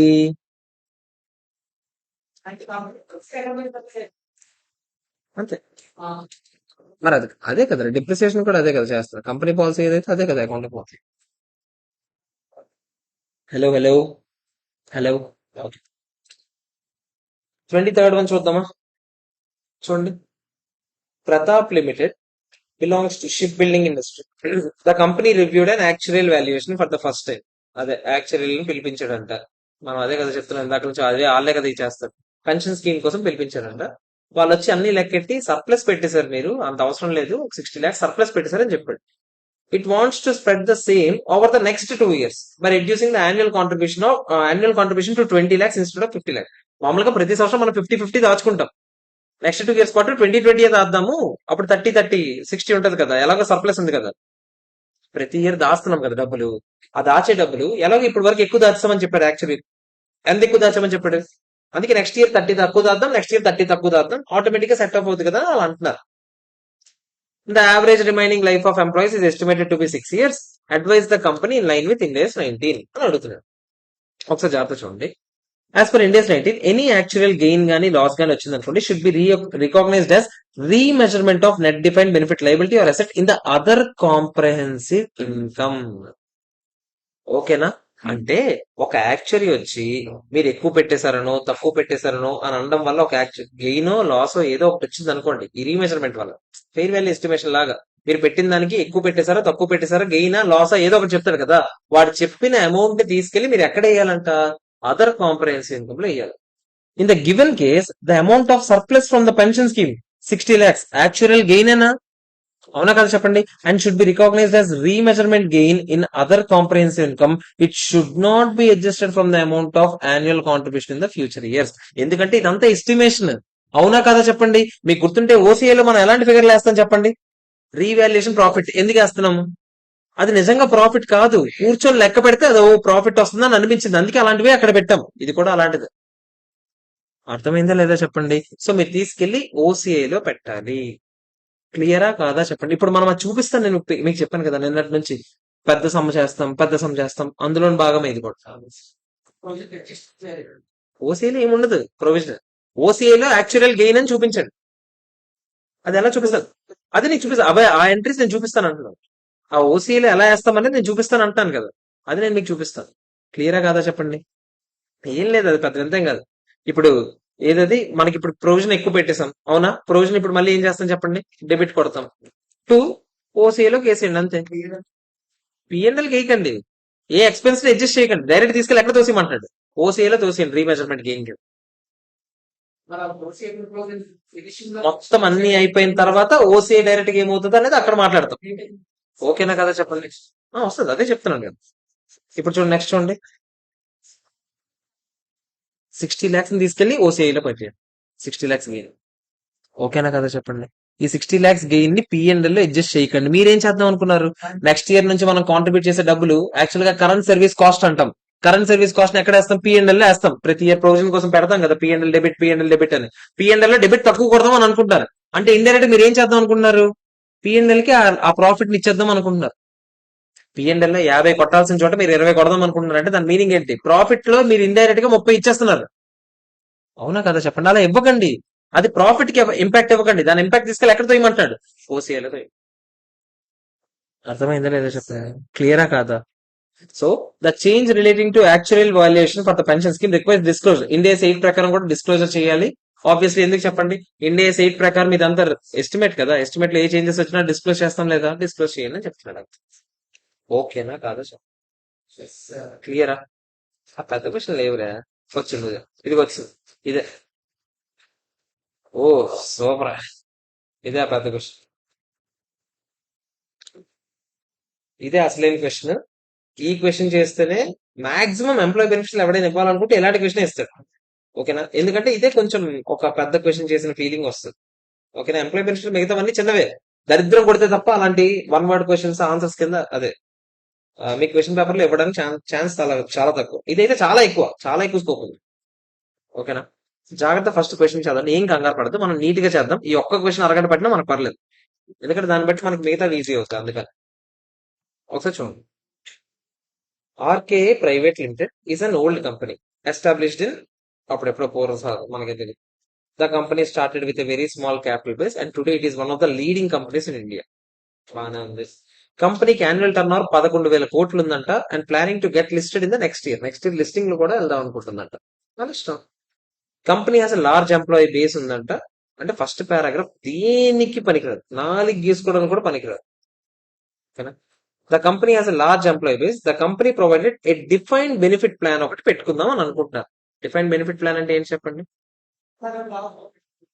ఎంతో కొంత అంటే ఎంప్లాయీస్ కి ఒక చివరిలో ఇచ్చే డబ్బులే. అంతేనా? లైబిలిటీ చేంజ్ అయ్యే స్కోప్ ఉందా లేదా? ఇక్కడ ఉంది. మీకు గుర్తుంది, డిఫైన్డ్ కాంట్రిబ్యూషన్ ప్లాన్ కి డిఫైన్డ్ బెనిఫిట్ ప్లాన్ కి నేను తేడా చెప్పాను. కాంట్రిబ్యూషన్ ప్లాన్ అంటే ప్రతిసారి డబ్బులు దాస్తాం, చివరిలో ఏం జరిగినా మనకు సంబంధం లేదు. ఎంప్లాయర్ ఇంక ఎక్స్ట్రా ఏమి ఇవ్వాల్సిన అవసరం లేదు. కానీ డిఫైన్డ్ బెనిఫిట్ ప్లాన్ అలా కాదు. మారుతూ ఉండొచ్చా లేదా చెప్పండి? మారొచ్చు కూడా. ఓకేనా? Following is the information of the balance. First April 2001 balances ఎలా ఉన్నాయి, 31st March 2002 బ్యాలెన్స్ ఎలా ఉన్నాయి చెప్తున్నాడు. Present value of benefit obligation. Obligation అంటాడంటే ఇదంతా ఏంటి? ప్రొవిజన్ పెట్టుంటాడు. అంతేనా కదా చెప్పండి? ఎంతంట? 1400 lakhs అంట. అలాగే ఇయర్ ఎండింగ్ అది కాస్త ఎంత అయిందంట? 1580 lakhs. Fair value of plan assets. మరి తీసుకెళ్ళి ఎక్కడ ఇన్వెస్ట్మెంట్ చేస్తామా లేదా చెప్పండి? అవునా కదా చెప్పండి? ఆ ఇన్వెస్ట్మెంట్ వాల్యూ ఎంత ఉందంట? 1140 lakhs ఉందంట. ఇక్కడ ఎంత ఉందంట? 1275 lakhs. అదే చెప్తున్నాను, అన్ని ఇక్కడే ఉంటాయి. మొత్తం A to Z అన్ని ఇక్కడే ఉంటాయి. For the financial year 31st March 2002 నాటికి సర్వీస్ కాస్ట్ అంటే ఏంటి? ఈ సంవత్సరం పెట్టుకోవాల్సిన ప్రొవిజన్ ఎంతంట? 55 lakhs అండి. అంటే మీరు చూస్తే మామూలుగా 1400 lakhs ప్రొవిజన్ కాస్త 55 పెరిగి 1455 అవ్వాలి. కానీ అది కాస్త 1580 తగలాడింది. అది ఎందుకనేది మనం అనలైజ్ చేయాలి. అదే కదా మ్యాటర్ ఇక్కడ. The company made A contribution of amount of 111 lakhs to the plan. అంటే మనం ఇన్వెస్ట్మెంట్ ఎంత చేసాం కొత్తగా? 111 lakhs. మీరు నాకు చెప్పండి, 1140 అసెట్స్ ఉన్నది, ఇన్వెస్ట్మెంట్ ఉన్నది. 111 lakhs ఇన్వెస్ట్ చేస్తే ఎంత అవ్వాలి? 1241 ఎంత అవ్వాలి? అంతేనా కదా చెప్పండి? అది కూడా ఎంత అయింది? 1275 అయిపోయింది. అది కూడా ఎందుకైందో మనకు తెలియదు. అంతేనా కదా చెప్పండి? No benefits were paid during the year consider discount rate of 8%. మరి లాస్ట్ ఇయర్ వి కొంచెం డిస్కౌంట్ రేట్ జరుగుతాయి లేదా చెప్పండి? అదే అన్వైండింగ్ జరుగుతాయి కదా. మీకు గుర్తుందా? 89 lakhs అప్పుడు పెట్టాం 131 కి. సమ్కి 89 పెడితే నెక్స్ట్ ఇయర్ కి 98, నెక్స్ట్ ఇయర్ కి 100 చిల్లర ఇవ్వలేదా? అలా పెరుగుతాయి లేదా చెప్పండి? మనం ప్రెసెంట్ వాల్యూకి పెడతాం ప్రొవిజన్ అనేది. అది ఆబ్వియస్లీ ప్రతి ఇయర్ కి అన్వైండింగ్ అవుతుందా లేదా చెప్పండి? అవుతుంది. అది కూడా చూస్తాను నేను. Compute the balances of the company to be included in it's balance sheet and the amounts to be recognised in the P&L and other comprehensive income ఏంటి? అదర్ కాంప్రహెన్సివ్ ఇన్కమ్ గురించి ఏం చెప్పాడు? ఎందుకు చెప్పాడు చెప్పండి? ఇక్కడ రీమెజర్మెంట్ గెయిన్ ఆర్ లాస్ వచ్చి ఉంటుంది. అందుకని ఆ రీమెజర్మెంట్ గెయిన్ ఆర్ లాస్ తీసుకెళ్ళి ఎక్కడ తోయాలని చెప్పాను? ఓసీఐలో పెట్టమని చెప్పాను. ఎక్కడ వాడలేదు సార్ యాక్చువల్ వాల్యూ. ఆ డిఫరెన్స్ అమౌంట్ అంతా దానిలో తోసేస్తుంది. ఇప్పుడు మీరు చూస్తారు కదా. ఓకేనా కదా? చూడండి, మీరు నాకు చెప్పండి. నార్మల్ గా 31st March ఈ డైరెక్ట్ గా ఆన్సర్ ఇక్కడ నుంచి వర్కింగ్ నోట్కి వెళ్దాం మనం ఫస్ట్. ఒకసారి చూడండి ఫస్ట్. మీరు నాకు చెప్పండి, ఏది అదే మీరు వెళ్ళి తీసుకెళ్ళి ఎక్కడ ఒక ఇన్వెస్ట్మెంట్ చేస్తారు కదా. ఇప్పుడు పిఎఫ్ డబ్బులు ఎంప్లాయీ దగ్గర కట్ చేసి తీసుకెళ్ళి ఇన్వెస్ట్ చేస్తావా? ఇన్వెస్ట్మెంట్ అంతా ప్లాన్ అసెట్స్. ఓకేనా కదా చెప్పండి. ఒకసారి చూడండి, నేనేమంటున్నానంటే ఓపెనింగ్ లో మీ లైబిలిటీ ఎంత అని చెప్పండి. 1400 lakhs ఉంది. దీని మీద ఇంట్రెస్ట్ యాడ్ అవుద్దా నెక్స్ట్ ఇయర్ కి? అదే కదా మీకు చెప్పాను, అన్వయిండి 1 year కి ఇంట్రెస్ట్ యాడ్ అవుద్దా లేదా? ఎంత యాడ్ అవుద్ది? 8%. అలాగే మీరు పెట్టిన డబ్బుల మీద కూడా ఇంట్రెస్ట్ వస్తుంది రాదా చెప్పండి. ఎంత వస్తుంది? 8% వస్తుంది. అలాంటప్పుడు రెండింటి మీద నేను వేయడం దేనికి? నెట్ గా అమౌంట్ వేసి వచ్చలేదు. మీరు ఆలోచించండి రా. 1400 lakhs మీరు ప్రొవిజన్ పెట్టారా, దాని మీద ఇంట్రెస్ట్ మీరు ఎంట్రీ ఏమేస్తారు నెక్స్ట్ ఇయర్ లో మీకు గుర్తుంటే? ఇంట్రెస్ట్ ప్రొవిజన్ అని వేస్తారు. మరి అసెట్స్ మీద మీకు ఇంట్రెస్ట్ వస్తుంది, దానికి ఎంట్రీ అని చెప్పండి. Asset to interest. నేను ఒక ఇంట్రెస్ట్ క్రెడిట్ ఒక ఇంట్రెస్ట్ డెబిట్ ఎందుకు, నెట్ గా చేసేద్దాం అంటున్నాను. అంతే కదా. నెట్ గా అంటే ఎంత? 1400 మైనస్ 1140 అయినా ఎంత చెప్పండి? 360 260 260 260 మీద 8% ఎంత చెప్పండి? 260 మీద 8% ఎంత? 21 lakhs అయినా కాదా చెప్పండి. ఓకేనా కాదా చెప్పండి. క్లియరా కాదా? ఇది లెక్కెట్టి ఉంచాను నేను. ఓకేనా కాదా చెప్పండి.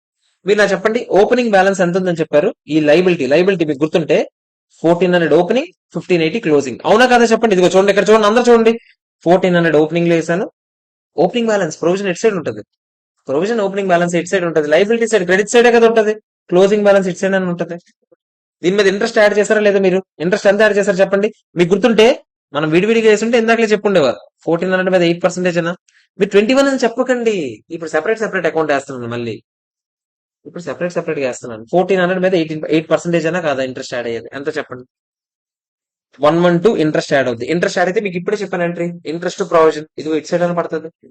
కరెంట్ సర్వీస్ కాస్ట్ అంటే ఈ ఇయర్ మళ్ళీ పెడతామా లేదా ప్రొవిజన్? మీకు గుర్తుంటే ఆ 89 130 అవి పెట్టాం కదా ప్రతి ఇయర్. అవునా కదా చెప్పండి. దాని మీద ఇంట్రెస్ట్ కి ఎంత పెడతా, అది ఎంత పెడుతున్నాడు ఆడే చెప్పాడు, 55 lakhs అని. పెడతామా లేదా చెప్పండి. ఓకేనా కదా. అంటే 1400 కాస్త సర్వీస్ కాస్ట్, లయబిలిటీ, అది ఇంట్రెస్ట్ యాడ్ అయ్యి ఎంత అవ్వాలి? 1567 అవ్వాలి. కానీ అది ఎంత అయింది? 1580 అయింది. అంతేనా కదా చెప్పండి. ఈ డిఫరెన్స్ అంతా ఇందులోకి వేసేస్తారు యాక్చువల్ వాల్యూస్. అంటే యాక్చువల్ గా అయితే మన లెక్క ప్రకారం 1567 అవ్వాలి. 1567 lakhs అవ్వాలి. అవునా కాదా చెప్పండి. కానీ అది కాస్త ఎంత అయింది? 1580 lakhs. ఎందుకు అయ్యి ఉంటది? యాక్చువల్లీ వచ్చి ఉంటాడు, ఆడు వచ్చి చెప్పుంటాడు 1567 కాదు నీ లైబిలిటీ 1580 అని. అంటే నువ్వు యాక్చువల్ వాల్యుయేషన్ వల్ల నీకేం తెలిసింది? ఒక 13 lakhs కన్నం పట్టిందో తెలిసిందా లేదా? ఇంకా ఎక్కువ పెట్టాలి. అవునా కదా చెప్పండి. ఇంకా ఎక్కువ పెట్టాలంటే దాన్ని ఏమంటాం? యాక్చువరియల్ లాస్ అంటామా లేదా చెప్పండి. అంతే కదరా. ఎక్కువ పెట్టాలంటే ఎంట్రీ ఏమేయాలి? మళ్ళీ పిఎన్ఎల్ కొట్టాలి, టు ప్రొవిజన్ కొట్టాలి. అంతేనా కదా. కాకపోతే ఇక్కడ పిఎన్ఎల్ కొట్టదు అంటాను. ఏమని కొట్టమంటున్నాను? ఓసే కొట్టమని చెప్తున్నాను. ఓకేనా కాదా చెప్పండి. ఇక్కడ వరకు ఓకేనా? ఇది ఓకేనా ఈ అకౌంట్? సేమ్ ఆడు దాన్ని ఎలా లెక్కెట్టొచ్చు, ఇంకోలాగా ఎలా లెక్కెట్టొచ్చో చెప్తున్నాడు. ఇది అకౌంట్ పరంగా బానే ఉంది కదా. మరి ఇప్పుడు అసెట్స్ ఉన్నాయి కదా. అసెట్స్ గురించి ఆలోచిద్దామా. ఓపెనింగ్ అసెట్స్ అంతా 1140, క్లోజింగ్ అసెట్స్ అంతా 1275. అసెట్స్ లో ఏం జరుగుతుంది చెప్పండి. ఆబ్వియస్లీ ఇంట్రెస్ట్ ఇన్కమ్ యాడ్ అవుతా. 1140 మీద ఎంత వస్తుంది మాకు? 8% వస్తుందా? ఎంత చెప్తారా? 1140 మీద 8% ఎంత? 8 కదా. Sorry discount rate interest rate కూడా అనుకుంటాం. మన దగ్గర ఇంకోటి లేదు కదా. డిస్కౌంట్ రేట్ అంటే ఏంట్రా? బయట మార్కెట్ లో తిరుగుతున్న రేట్. 8% అయినా కదా చెప్పండి. 1140 మీద 8% ఎంత? 90. ఓకే, మనం కాంట్రిబ్యూషన్ చేసాం కదా. ఆగండి 1143 వచ్చింది కదా. ఆగండి, మనం కొత్తగా కాంట్రిబ్యూషన్ ఎంత చేసాం చెప్పండి. 111 lakhs అయినా కాదా చెప్పండి. Company made A contribution of amount 111 lakhs add అయితే మీరు నాకు చెప్పండి 1140 కాస్త 111 lakhs యాడ్ అవ్వాలా లేదా చెప్పండి. అంతేనా కాదా. 1140 ప్లస్ 111 ఎంత? ఎంత? 12. యాక్చువల్ గా నేనేమంటాను, ఇక్కడ ఇంట్రెస్ట్ కూడా వేసేయండి. ఇంట్రెస్ట్ ఎంత ఇందాక చెప్పారు కదా. ఎంత అన్నారు? 91 ఏనా. అంటే మొత్తం కలిపి ఎంత అవ్వాలి చెప్పండి. 1251 ప్లస్ 91 అవ్వాలా? నేను ఒకేసారి చేయమంటున్నాను రా. ఎంత? 13 1342 ఏనా. కానీ క్లోజింగ్ బ్యాలెన్స్ ఎంత ఉంది? 1275. డిఫరెన్స్ ఎంత చెప్పండి. ఎంత వచ్చింది మీకు? 67 lakhs వచ్చిందా? ఇక్కడ 67 lakhs ఏమైంది చెప్పండి నాకు ఒకసారి. తగ్గిందా పెరిగిందా? తగ్గింది. అసెట్ బ్యాలెన్స్ 1342 ఉండాల్సింది కాస్త 67 lakhs ఏమైంది? తగ్గిందా లేదా చెప్పండి. అవునా కాదా. అంటే యాక్చువల్ లాస్ గెయిన్ ఇక్కడ. లాస్ వచ్చింది. అవునా కాదా చెప్పండి రా. వీడు ఇంకోలాగా ఎలాగో లెక్కెట్టుకోండి అని చెప్పాడు. ఇదంతా సొల్లని చెప్పాడు. కానీ ఇదిగో నేను చెప్పాను కదా 67 lakhs.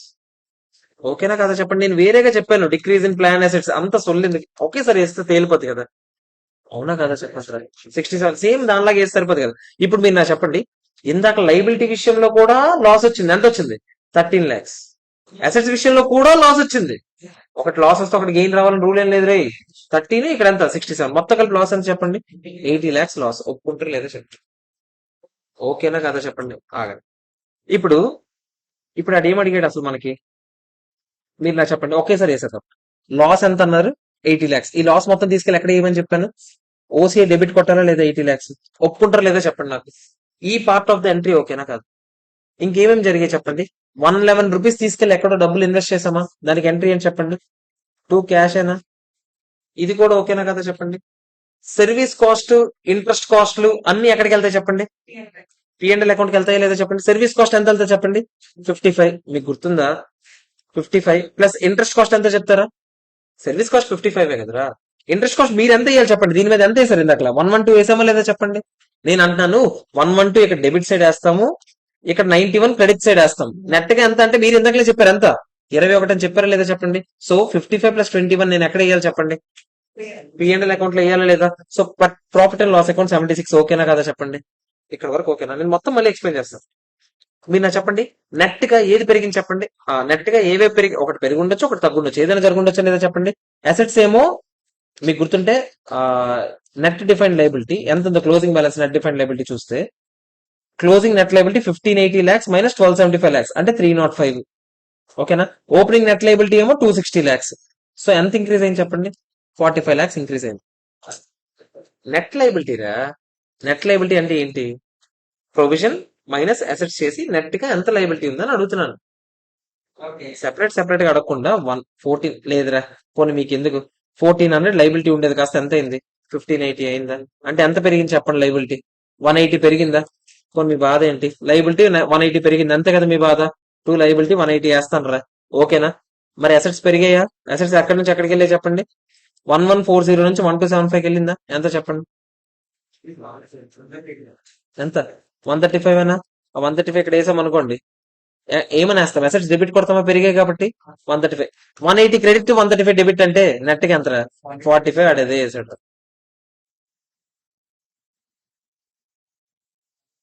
ఓకేనా కాదు? నేను ఈ ఎంట్రీని విడదీసి రాయమంటారా నాకు? క్లియర్ గా విడదీసి నేను ఎంట్రీ రాస్తాను చూడండి. కరెంట్ సర్వీస్ కాస్ట్ ఎంత చెప్తారా? ఇది ఎక్కడికి వెళ్తా చెప్పండి? పిఎండ్ఎల్. మీరు ఈ ఎంట్రీ రాసిన మార్కులు వస్తాయి. ఇది కూడా correct entry. Current service cost ఎంత? 55. అది పిఎండ్ఎల్ కి వేస్తామా? ఇంట్రెస్ట్ ఆన్ లైబిలిటీ మీద, లైబిలిటీ మీద ఇంట్రెస్ట్ ఎంత చెప్తారా? 111. ఇంతకు ఎంత లెక్కెట్టాము?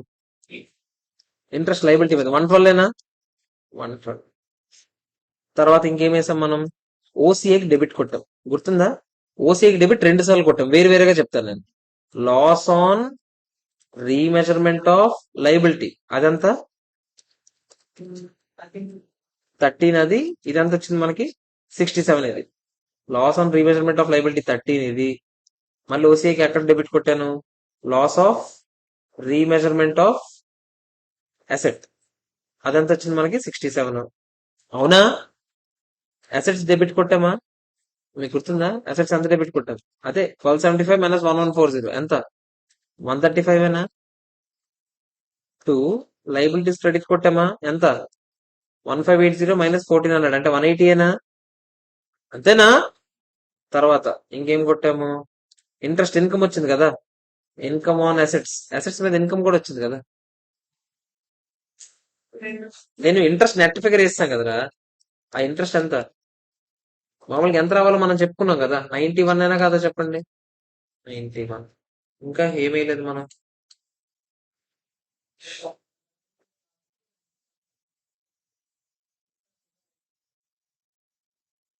అన్ని వేస్తాం. క్యాష్ కాంట్రిబ్యూషన్, కొత్తగా అసెట్ లో డబ్బులు పెట్టామా లేదా చెప్పండి. ఎంత? చెక్ చేయండి ఒకసారి, మ్యాచ్ అవ్వాలి. అయిందా?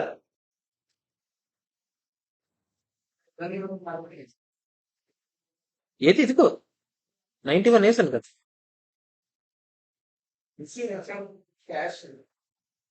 ఇంట్రెస్ట్ అంటే నీకు ఎక్కడికి రావు ఇవి. అక్కడే డబ్బులు ఏమి ఇచ్చారు నీకు, గుడ్డిస్తారు, నరికేస్తారు, నీకు డబ్బులు ఎవడు ఇస్తాడు? పిఎఫ్ లో డబ్బులు వేసావు, నీ చేతికి ఇస్తారు ఏంటి? అదే కదా అసెట్, అందుకే కదా పెరుగుతుంది.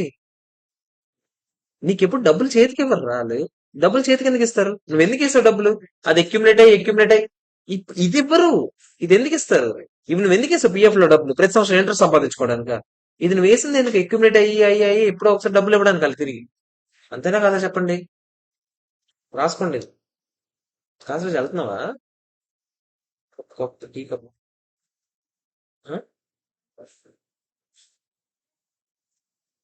వాక్యూమ్ క్లీనర్ పెట్టాను ఈ రోజు నైట్. మా చెల్లిస్తాను. అదేంటి నా దిక్కుమని, నేను అన్న మా చెల్లికి బర్త్డే గిఫ్ట్ ఏమైనా కావాలని అడిగింది. నాకు వాక్యూమ్ క్లీనర్ కొనేసి ఇచ్చి నాకు ఇంకేం అవసరం లేదంటే, సరే ఎంత అన్నాడు. 6,000 అన్నాడు. సరే నేను నీకు కొనేసి ఇస్తాను, నా బర్త్డేకి అదే మన పండక్కి నాకు ఏదో ఒకటి ఇస్తానన్నావు కదా, నాకు పెన్ కావాలి, సామ్సంగ్ ట్యాబ్ పెన్, అది 8,000 7,000 అని అన్నది. మరి ఇంకెందుకు నేను నీకు పెట్టను, నా పెట్టను, నాది నేను ఆర్డర్ పెట్టుకుంటే నీది నువ్వు ఆర్డర్ పెట్టుకుంటే సరిపోతుంది కదా. అలా పెట్టకూడదు రా ఉంటుంది.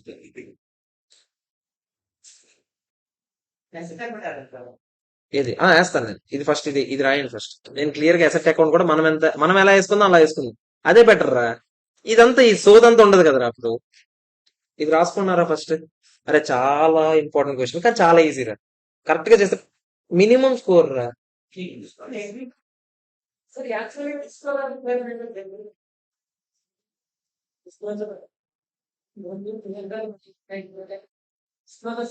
స్కోర్స్ ఏం లేవు. ఇదిగో ఇదే, ఇప్పుడు ఓసీఏలో ఎంత లాస్ వచ్చింది, యాక్చువల్ లాస్.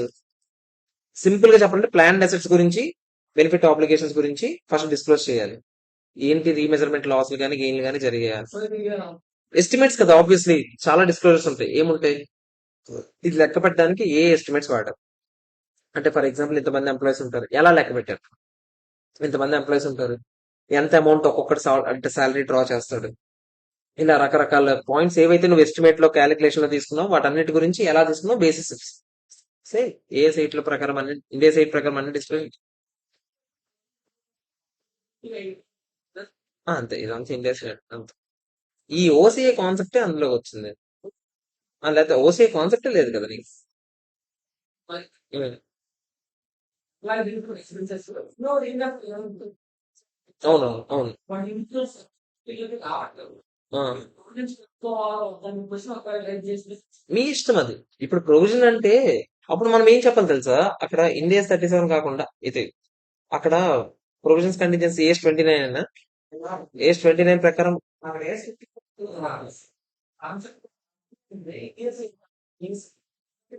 ఇండియా అప్లికబిలిటీ రావట్లేదు కదా, అంటే ఏఎస్ అప్లికబిలిటీ ఉంది కదా. ఏఎస్ 29 ఉంది కదా, కంటింజెన్సీస్ ప్రొవిజన్స్ దాని ప్రకారం మామూలుగా ఎలాగైతే అలా. ఎందుకంటే నీకు అక్కడ ఏఎస్ లో ఎంప్లాయ్ బెనిఫిట్స్ లో అంత డిస్కషన్ లేదు, ఈ ఓసీఏ కాన్సెప్ట్ లేదు ఫస్ట్ పాయింట్. ఈ లాస్ ఆన్ రీమెజర్మెంట్ ఇదంతా లేదు అంతే.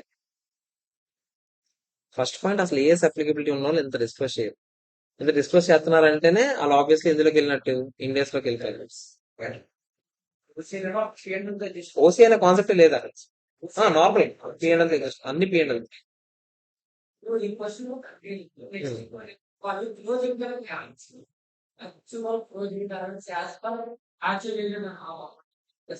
అవును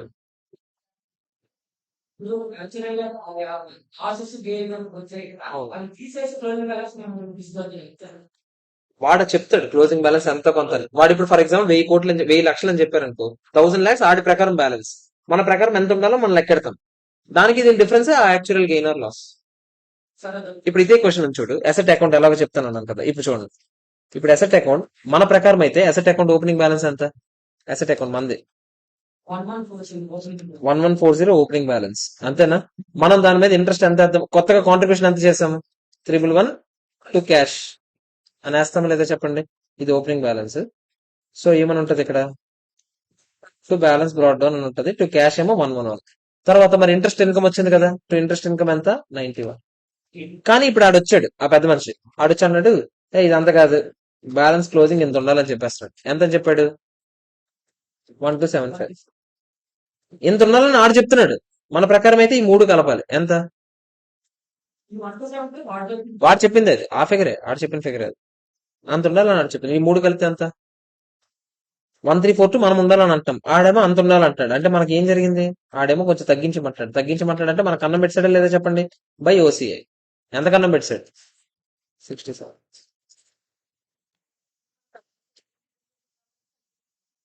as simple as that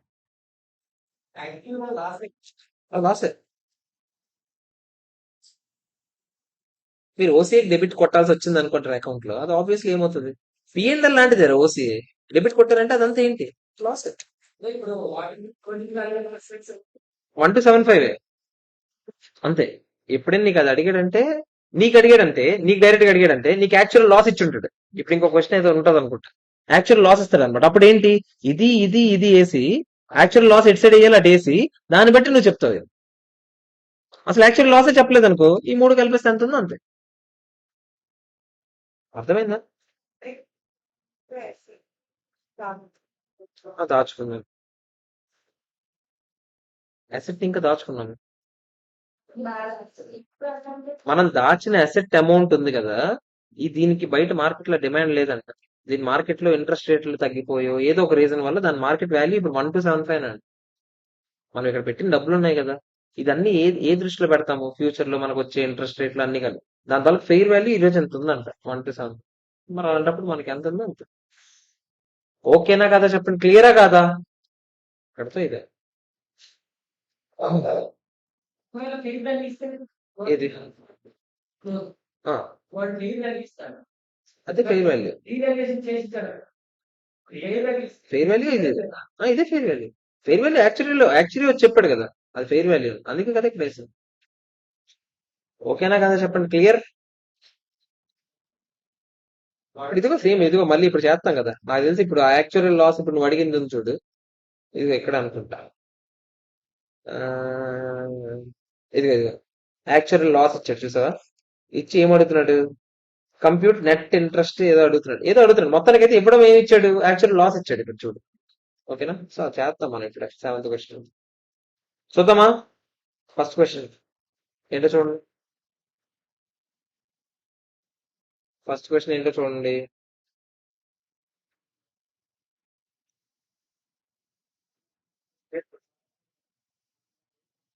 same అంతే ఇది హోంవర్క్ రా ఫస్ట్ వన్ సెకండ్ వన్ చూడండి ఇది మనం చేయొచ్చు ఓకే చూడండి ఇది కూడా యాక్చువల్లీ ఏం చేయడానికి లేదు మన దగ్గర ప్లాన్ ప్రొవైడ్స్ మంత్లీ పెన్షన్ ఎంత అంట 0.3% ఆఫ్ ఫైనల్ శాలరీ అంట for each year of service అంట ఎన్ని ఇయర్స్ పనిచేస్తే అన్ని years the pension is payable from the age of 65 age నుంచి పే చేస్తాను అంటే మినిమం ఇవ్వడం అయితే 65 ఏజ్ నుంచి ఇస్తాం what is the current service cost మనం ఎలా చేద్దాం అమౌంట్లు ఏం లేవు థియరటికల్ గా ఎలా లెక్కెట్టాలో చెప్పేస్తున్నాడు present value of defined benefit obligation is the present value of monthly pension payments of 0.3% of final salary అంటే లాస్ట్ ఫైనల్ సాలరీ ఎంత ఉంటుందా దాని మీద 0.3% చేయమంటున్నాడు ఇంటూ ఎన్ని ఇయర్స్ అయితే అన్ని ఇయర్స్ చేయమంటున్నాడు multiplied by the number of years service up to the end of reporting period ఎంత కొంత వస్తుందో తర్వాత చెప్పండి దాని తర్వాత ప్రెసెంట్ వాల్యూని మనం ఇప్పుడు ఏం చేస్తాం రికాగ్నైజ్ చేసుకుంటూ వస్తాం అర్థమైంది ఈ క్వశ్చన్ కాదురా థియరటికల్ గా ఎలా చేయాలో అని అడుగుతున్నాడు అంతే ఏది మంత్లీ పెన్షన్ ఇస్తామని చెప్పాం మంత్లీ పెన్షన్ ఇస్తామన్నాం అంతే ఆటోమేషన్ ఆహా అది అడ్మినిస్ట్రేటివ్ కాస్ట్ ఎంత 0.5 ఎంత ఉంటుంది ఎంత నెక్స్ట్ చూడండి ఒకసారి థర్డ్ క్వశ్చన్ చూడండి ఇది మనం ఇప్పుడే చేసామా లేదా చెప్పండి a plan pays a benefit of జాగ్రత్తగా ఆలోచించండి a plan pays a benefit of 140 for each year of service excluding the service before the age of 25 అంటే 25 ముందు ఇయర్స్ ని కౌంటే చేయదంట చేసాం కదా నిన్న అవునా కదా చెప్పండి ద బెనిఫిట్స్ ఫస్ట్ ఇమీడియట్లీ అంటే 25 ఇయర్స్ దాటిన వెంటనే నీకు బెనిఫిట్ వచ్చేస్తుంది compute the benefit to be attributed before the age of 25 and after the age of 25 before the age of 25 అసలు ఏమైనా అట్రిబ్యూట్ చేయాల్సిన అవసరం ఉందా లేదు ఎందుకంటే బిఫోర్ ద ఏజ్ ఆఫ్ 25 వెళ్ళిపోతే రూపాయి కూడా రాదు అవునా కదా చెప్పండి కానీ ఆఫ్టర్ ద ఏజ్ ఆఫ్ 25 చేయాలా లేదా చెప్పండి ఎంత ప్రతి ఇయర్ కి 140 కాబట్టి నువ్వు కూడా ఏం చేయాలి ప్రతి ఇయర్ కి 140 బెనిఫిట్ అట్రిబ్యూట్ చేయాలి అఫ్ కోర్స్ ఎన్ని ఇయర్స్ అయితే అన్ని ప్రెసెంట్ వాల్యూ లెక్క. నిన్న చేసాం కదా ఇది. నెక్స్ట్ అరే ఇది ఇందాకలే చేసాం రా. 50%, 20% మీకు చెప్పాను. ఆగండి ఇక్కడ ఆలోచించండి. ఇప్పుడు చెప్పండి, ఇప్పుడే చెప్పండి. 20 పెడుతున్నాం, తర్వాత 50 పెడుతున్నాం. ఎక్కువ ఉండడానికి ఛాన్స్ ఎక్కడ వరకు ఉంది? ఆ 50కే కదా. అంటే ఎప్పటి వరకు ఉండడానికి ఛాన్స్ ఎక్కడ ఉన్నాడు? 20 ఇయర్స్ ఉండడానికి ఛాన్స్ ఎక్కువ ఉంది. అప్పుడు మీరు ఏం చేయాలని చెప్పాను ఇప్పుడే? 50% బై 20 ఇయర్స్ చేసేయండి. అంటే 2.5 లెక్క పెట్టేయండి ఫస్ట్. అంతేనా కదా చెప్పండి? అంతే కదా.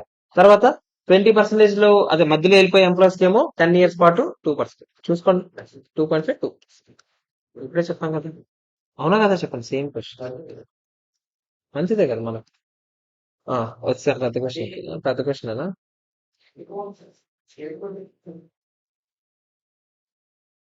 హెడ్ కౌంట్ సేమ్ క్వశ్చన్ అనా?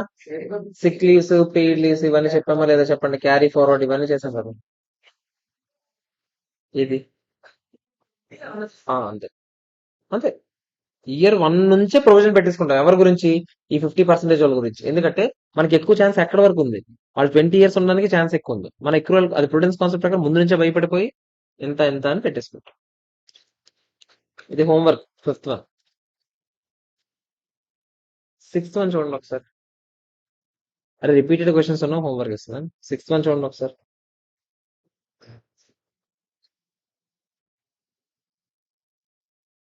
The company has a branch office at Chennai.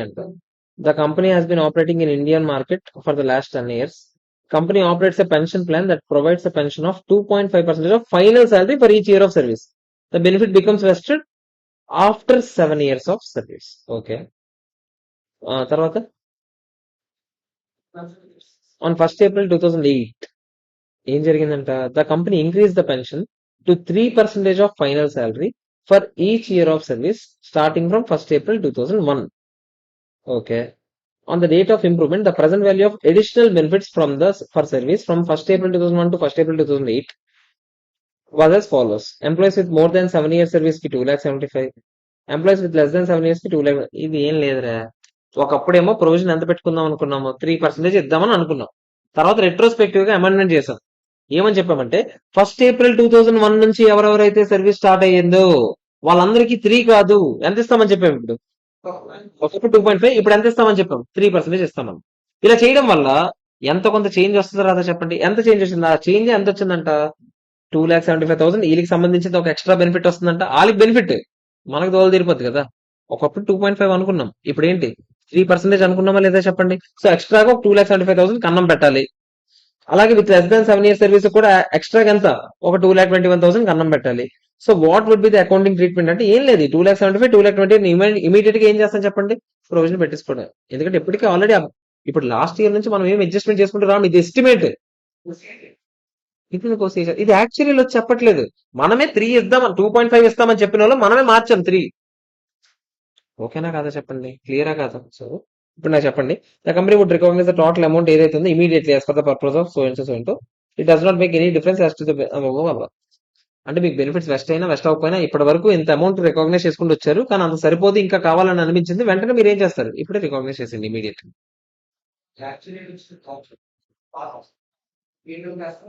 OC యాక్చువరీ అనే పదం వాడాడు అంటే లాస్ అయినా గెయిన్ అయినా ఏదైనా సరే. మరి ఇందాకలే కదరా 80 lakhs లాస్ అయితే ఓసీఏలో పెట్టమని చెప్పాను. యాక్చువరియల్ వల్ల అంటే ఒక యాక్చువరీ వచ్చి నీకు ఏదైనా మెజర్ చేసి దాంట్లో గెయిన్ ఉంది లాస్ ఉంది అని చెప్తే అది తీసుకెళ్లి ఓసీఏలోనే పెట్టాలి. అది గెయిన్ అయినా లాస్ అయినా. లాస్ అయినా నువ్వేమి ప్రుడెన్స్ కాన్సెప్ట్ ప్రకారం మనం ఏం చేస్తాం? నువ్వు క్రియేట్ చేయకపోతే బాధ. నువ్వు లాస్ అయినా సరే నువ్వేం చేస్తున్నావు అని అర్థం. వెంటనే ప్రొవిజన్ పెంచు. నువ్వు ఓసీ డెబిట్ కొట్టావు అంటే క్రెడిట్ ఏం కొడతావు మరి? ఆ లైబిలిటీ పెంచేస్తున్నావు లేదా? ప్రుడెన్స్ కాన్సెప్ట్ ఏం చెప్పింది? పిఎన్ఎల్ డెబిట్ చేయమని చెప్పలేదు ప్రుడెన్స్ కాన్సెప్ట్. ఏదైనా లైబిలిటీ ఉంటే ముందుగానే చూపించమన్నా, చూపించాను కదా. అదే కదా ప్రుడెన్స్ కాన్సెప్ట్ చెప్పింది.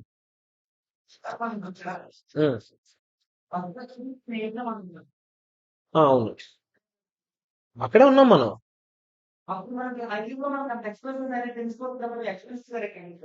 అందుకే చేసాను, అదే చేశాను నేను కూడా. ఏ అమౌంట్? అదే చేయమన్నాను నేను కూడా. అదే ఎక్స్పెన్స్ అంటే ప్రొవిజన్ క్రియేట్ చేయాలంటే ఎంట్రీ ఏంటి? Expense to provision. ఇంకా డబ్బులు ఇచ్చేయలేదురా, ఇవ్వాలి ఇంకా ఫ్యూచర్ లో డబ్బులు ఇవ్వాలి. ఎక్స్పెన్స్ డబ్బులు ఇచ్చేస్తే క్యాష్ అని వేసేయడానికి. డబ్బులు ఇవ్వలేదు, ఫ్యూచర్ లో ఇవ్వబోతున్నాం. ఆ 2.5 కాదంట 3 చేస్తామంటది. ఎక్స్పెన్స్ టు ప్రొవిజన్ సరిపోలేదు. Provision expense to provision create చేస్తాం. ఎక్స్పెన్స్ గా చేసాం, లైబిలిటీగా చేసాం. రెండు చేస్తేనే కదా అవుతుంది. ఎక్స్పెన్స్ టు ప్రొవిజన్ కొడితేనే కదా రెండు ఎంట్రీలు పడి. ఓకేనా కదా చెప్పండి.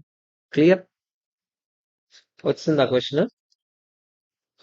ఫస్ట్ వెంట ప్యారల్ గా మీరు కూడా అకౌంట్ గీయండి. అసెట్ అకౌంట్ గీయండి ఒకసారి. Fair value of plan assets opening ఎంత ఇచ్చాడు? 10,000 ఇచ్చాడు కదా. ఎట్ సైడ్ వేస్తాం ప్లాన్ అసెట్స్ అంటే? డెబిట్ సైడ్ అయ్యండి.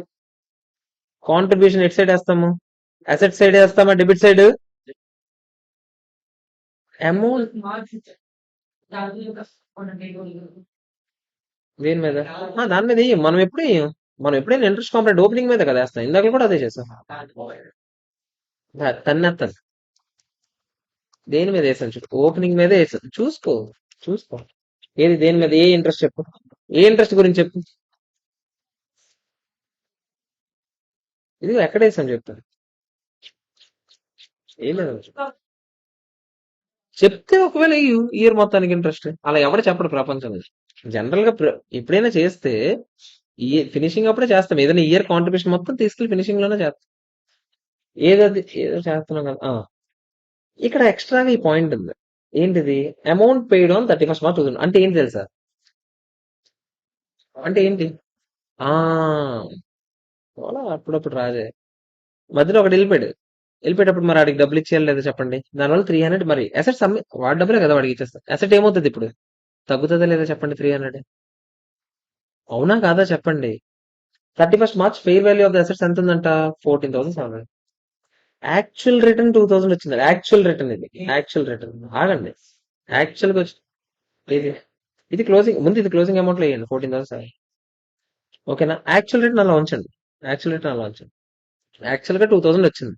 మనం అయితే మామూలుగా డిస్కౌంట్ రేట్ ఎంత కొంత తగలెట్టు ఉంటుంది కదా. 10%. మనం ఎంత రావాలని మనకు ఎక్స్పెక్టేషన్ ఉంటుంది కదా. అవునా కదా చెప్పండి. ఇది ఇలా ఉంచండి. ఇటు సైడ్ వెళ్తే ఏంటి పరిస్థితి? ఇటు సైడ్ వస్తాయి. సేమ్ ఓపెనింగ్ ఎంత ఇచ్చాడు? 12,000 ఇచ్చాడు రాసుకోండి. లైబిలిటీ ఓపెనింగ్ 12,000 రాసుకోండి. క్లోజింగ్ ఎంత ఇచ్చాడు? 15,500 రాసుకోండి. యాక్చురియల్ లాసెస్ అంట. యాక్చురియల్ లాసెస్ అంటే ఎంట్రీ అని చెప్పండి మామూలుగా. OCI to provision. OCI to provision అనా? అవునా కదా చెప్పండి. అంటే ప్రొవిజన్ అకౌంట్ లో క్రెడిట్ సైడ్ పడుతుందా? ప్రొవిజన్ పెంచుతాం. యాక్చువల్ లాస్ అంటే ఏంటి? మనం పెట్టిన ప్రొవిజన్ సరిపోలేదు, ఇంకా పెట్టమని చెప్తున్నాడు. అంతేనా కదా చెప్పండి. సో ఇట్ సైడ్ అని పడుతుంది. క్రెడిట్ సైడ్ ఏనా? ఎంత పడుతుంది? డైరెక్ట్ గా ఇచ్చాడు కదా 100. మనం ఇందాక లెక్కెట్టాం రా డిఫరెన్స్ అమౌంట్. ఇప్పుడు ఇచ్చాడు రా 100 అని. 100 వేయండి క్రెడిట్ సైడ్.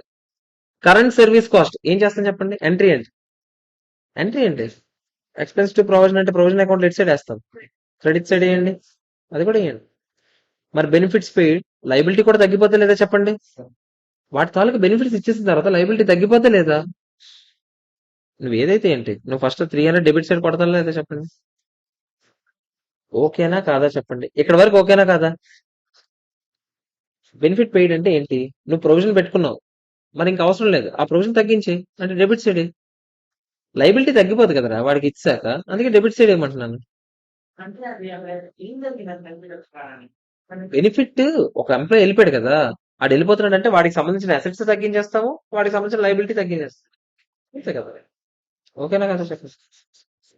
ఇది జరిగింది అంతేనా? ఒక్కసారి చూడండి. వాడు ఏమడిగాడు అసలు? Please suggest if there is any amount based on the above information that would be taken to other comprehensive income కి ఎంత పట్టుకెళ్లాలని అడిగాడు. ఇంకా complete net interest on net defined benefit liability ఎంత అని అడిగాడు. నెట్ డిఫైన్డ్ బెనిఫిట్ లైబిలిటీ ఎంత అంటే, నెట్ డిఫైన్డ్ బెనిఫిట్ లైబిలిటీ అంటే ఏంటో చెప్పండి. Closing liability minus closing assets. అదే అవునా కదా? అసెట్ బ్యాలెన్స్ అవునా కదా చెప్పండి. మీరు నా చెప్పండి. మీరు లెక్క పెట్టారు కదా వర్కింగ్ నోట్ 1 అంటే ఈ వేసిందేమో ఇది వేసాడు.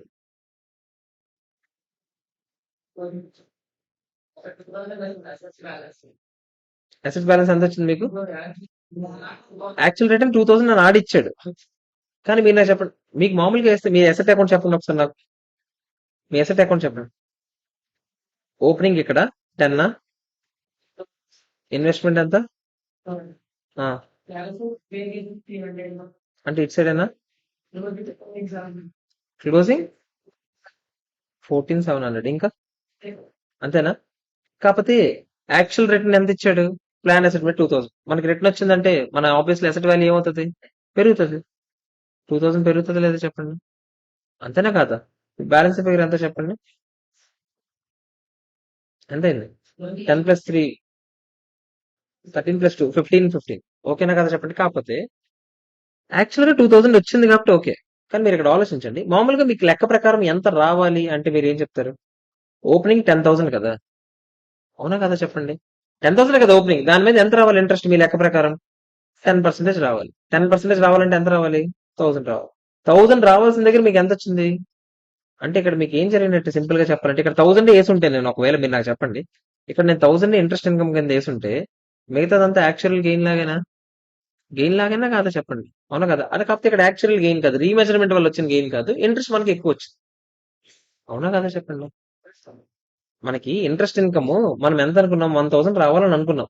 ఓకే, యాక్చువల్ రిటర్న్ అని ఇచ్చాడు కానీ ఇంట్రెస్ట్ అని ఇవ్వలేదు కదా. అప్పుడు అది ఎంత వచ్చింది చెప్పండి? 1000 యాక్చువల్ గెయిన్ అయినా కాదా చెప్పండి? మీరు నాకు చెప్పండి, ఇదిగో ఇది ఇంట్రెస్ట్ ఇన్కమ్ అయినా కాదా 1000? ఇంకా గెయిన్ ఇక్కడ ఏదో పెరిగింది. అసెట్ వాల్యూ ఎంత ఉండాలి మన లెక్క ప్రకారం? 10 ప్లస్ 3 13, 13 ప్లస్ 1 14 ఉండాల్సిన దగ్గర 14 లో 300 తీసేయండి, అంటే 13,700 ఉండాల్సిన దగ్గర 14,700 ఉందంటే మనకి రీమెజర్మెంట్ లో గెయిన్ వచ్చిందా లాస్ వచ్చిందా? గెయినే కదా వచ్చింది. ఎంత గెయిన్ వచ్చింది? 1000 రూపీస్ గెయిన్ వచ్చిందా లేదా? ఈ అకౌంట్ క్లోజ్ చేసేయండి ఫస్ట్. వేసేయండి, క్లోజ్ చేసేయండి.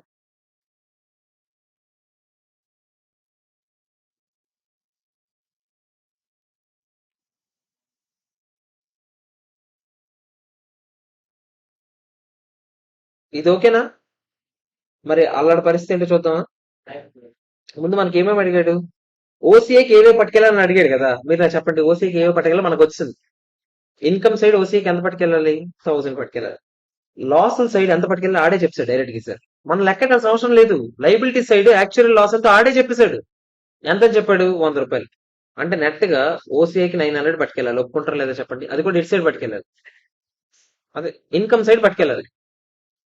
అంతేనా కదా చెప్పండి? అయిపోయింది ఫస్ట్ క్వశ్చన్ ఆన్సర్. ఓసీఐకి ఎంత పట్టుకెళ్ళాలని అడిగాడు. ఇది ఓకేనా కదా చెప్పండి? ఇక్కడ వరకు ఓకేనా? కాకపోతే మనకి ఇంకోటి ఏంటి బాధ? అసలు యాక్చువల్ గా అయిపోయింది. అసెట్ అకౌంట్ క్లోజ్ చేయాల్సిన అవసరమే లేదు. చెప్పనా? ఎందుకు చెప్పనా? ఆడు ఇంకోటి ఏం అడిగాడు తెలుసా? నెట్ ఇంట్రెస్ట్ ఎంత నెట్ డిఫైన్డ్ బెనిఫిట్ లైబిలిటీ మీద అని అడిగాడు. Net defined benefit liability interest ఎప్పుడైనా దేని మీద లెక్క? ఓపెనింగ్ బ్యాలెన్స్ మీద, క్లోజింగ్ బ్యాలెన్స్ మీద. ఓపెనింగ్ బ్యాలెన్స్ లో ఓపెనింగ్ అసెట్ ఎంత, ఓపెనింగ్ లైబిలిటీ ఎంత?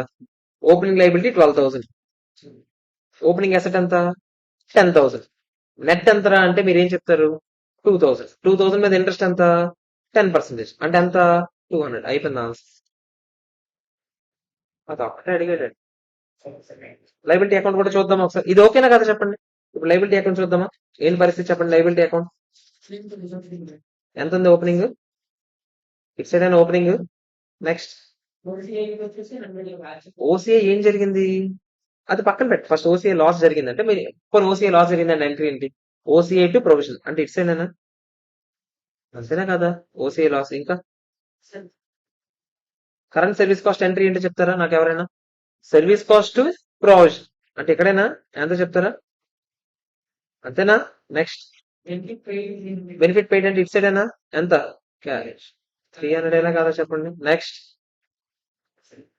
క్లోజింగ్ ఎంత? క్లోజింగ్ ఇచ్చాడు ఏంటి? ఎంత? అంతేనా? ఇంకేమైనా ఉన్నాయా? మనం వేయాలి ఒకటి. ఇంట్రెస్ట్ ఎంట్రీ మనం వేయాలి కదా.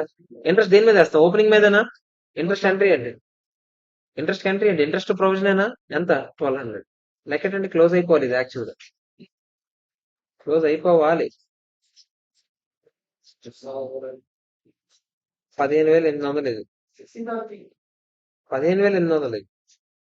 12, 14, 15,000 అయిపోయింది. ఇది మనం కనుక్కునే వాళ్ళరా? అది కూడా ఆడే ఇచ్చాడు. తీసుకోండి ఇది కూడా. ఈజీగా ఉందా లేదా చెప్పండి? అకౌంట్ వైజ్ అయితే చాలా ఈజీ.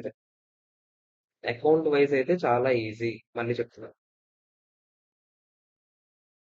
మీకు డౌట్ వచ్చింది అనుకోండి, ఆ ప్లాన్ బెనిఫిట్స్ పెయిడే నాకు డౌట్ ఉంది సార్ అని అంటే చూడండి. బెనిఫిట్స్ పెయిడ్ అంటే ఏంటి? ముందు మనం అసెట్ అమ్మేస్తాం. అవునా కదా చెప్పండి? అసెట్ అమ్మేస్తే ఎంట్రీ ఏంటో చెప్పండి? క్యాష్ టు ఆ ప్లాన్ అసెట్స్ ఏవైతే ఉన్నాయో అది. ఇప్పుడు ఈ లైబిలిటీ ఏం చేస్తాం చెప్పండి? పే చేస్తాం. Liability to cash. అందుకే మీరు ఇక్కడ గమనిస్తే నేను లైబిలిటీ సైడ్ కూడా క్యాష్ అని వేసాను, ఇక్కడ కూడా క్యాష్ అని వేసాను. అర్థమైందా? ఓకేనా కాదా చెప్పండి. క్లియరా కాదా చెప్పండి నాకు. నెక్స్ట్ కూడా అదే క్వశ్చన్. నెక్స్ట్ కూడా అదే క్వశ్చన్. 9th వన్ మీకు హోంవర్క్, ఇది నేను చెప్తా. 8th వన్ పెద్దది కదా, సో నేను చెప్తాను. ఓకేనా? చూద్దాం 8th వన్. సేమ్ క్వశ్చన్ మళ్ళీ. మీకు చెప్పానా పెద్ద క్వశ్చన్లు అన్ని ఇవే ఉంటారా అని. క్లియర్ గా అకౌంట్ వేయడం వస్తే ఈజీగా వచ్చేస్తుంది. మీరే గీయండి అకౌంట్, మీరే ట్రై చేయండి, స్టార్ట్ చేయండి అకౌంట్. అరే ఒకసారి ట్రై చేయండి, స్టార్ట్ చేయండి ఒకసారి. అమ్మా ఒక్క నిమిషం. అరే ఒకసారి నాకు చెప్పండి, ఇది కాకుండా ఇంకేమున్నాయి?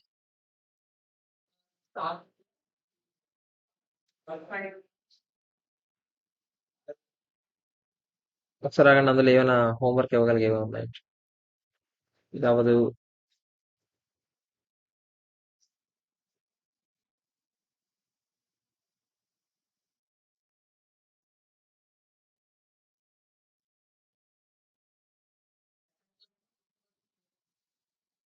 సెకండ్ వన్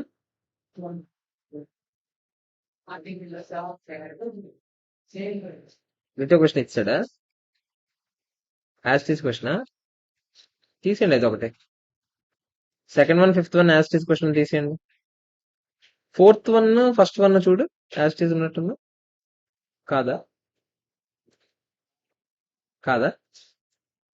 4, 3 మనమే చెప్పాలి, 2 కూడా మనమే చెప్పాలి, 1, 2, 3, 4 చెప్పాలి, అంతేనా? 6 ఉంది ఇంకా. పోడియం ఏది? ఇదేంటిది?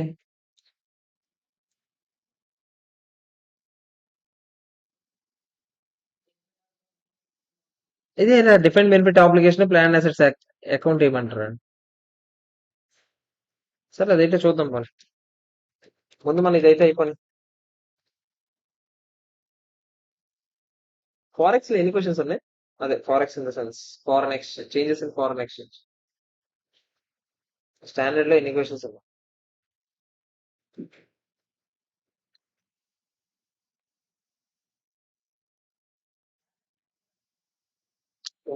20,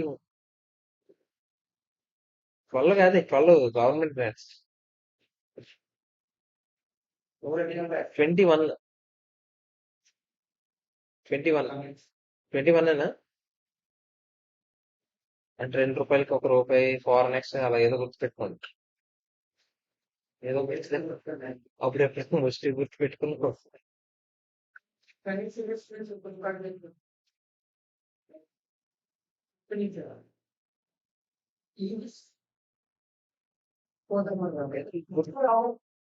పొద్దున నుంచి రాత్రి వరకు అదే. లాస్ట్ టైం లీజ్ సన్సెట్ లో చెప్పాను తెలుసా. ఫస్ట్ టైం లీజెస్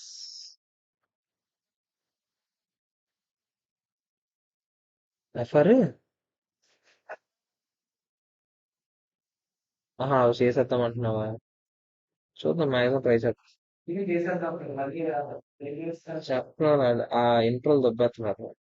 ఆడిట్ ఆపుకొని కొన్ని చేసుకోవడం, కొన్ని ఏదో ఒకటి చేద్దాం. అది కదా, ఏదన్నారు లీజెస్ కదా. ఏదిరా లీజెస్ లెక్కట్రా. 1.3, 1.4, 90, 90 ప్లస్ 94 వెళ్ళారా? 104 ప్లస్ 107, 45, 84 డివైడెడ్ బై 60. 7 గంటలు మొత్తం కలిపి. 7 గంటలు రా, ఈజీగా అయిపోద్ది. నువ్వు ఏడే వేసుకో, నువ్వు ఏడే వేసుకో. పోనీ 7 గంటలు వేసుకున్నారా వర్స్ట్ కేస్ సినారియో. 7 గంటలు వేసుకున్నాం అనుకో, ఎంతసేపు అదే. పొద్దున్న ఏఎఫ్ఎం క్లాస్ ఉంటది కదా ఆ రోజు. ఆగండి, ఏఎఫ్ఎం వేయలేదు ఆ రోజు. ఇంకేం హ్యాపీ, 7 గంటలు ఎందుకు, ఈజీగా అయిపోద్దిరా. పొద్దున్న 7, పొద్దున్న 2, పొద్దున్న 3 వేసి వచ్చి యాక్చువల్ సెషన్స్, అప్పుడు మధ్యాహ్నం 1 వేసుకొని వెళ్ళిపోవచ్చు ఇంటికి.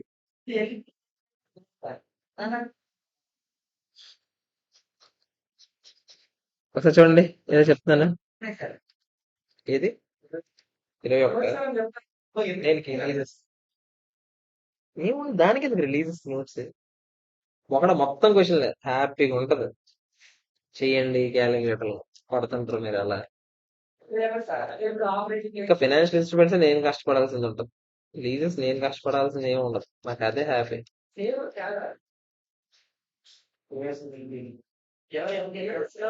21 ఉన్నాయి. ఇందాక నుంచి ట్రై చేస్తున్నా దాని గురించి. ఇది ఈరోజు అవ్వదేమో అని. ఇది ఒక క్వశ్చన్ కి అయిపోతుంది ఇప్పుడు మాక్సిమం. సేమ్ సేమ్ మొత్తం మళ్ళీ తీరే.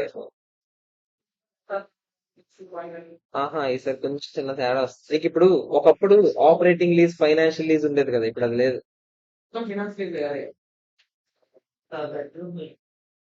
అదే ఈజీ కదరా. ఏం ఉండదు.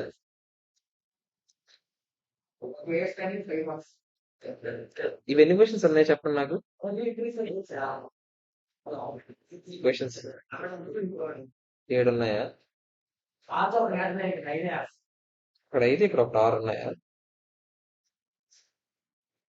రేపే అయితే ఇప్పుడు అవ్వదు, 6 అవ్వదు. సగం చెప్తే రేపు సగం చెప్పి ఇంకో శాన్ స్టార్ట్ చేయం. మనకంత అలాంటి బ్లడ్ కాదు మనది. రేపే. ఈరోజు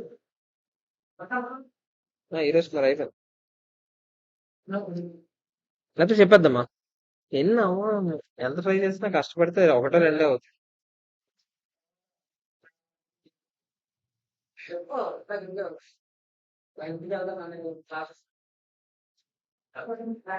బాయ్ ఫ్రెండ్స్.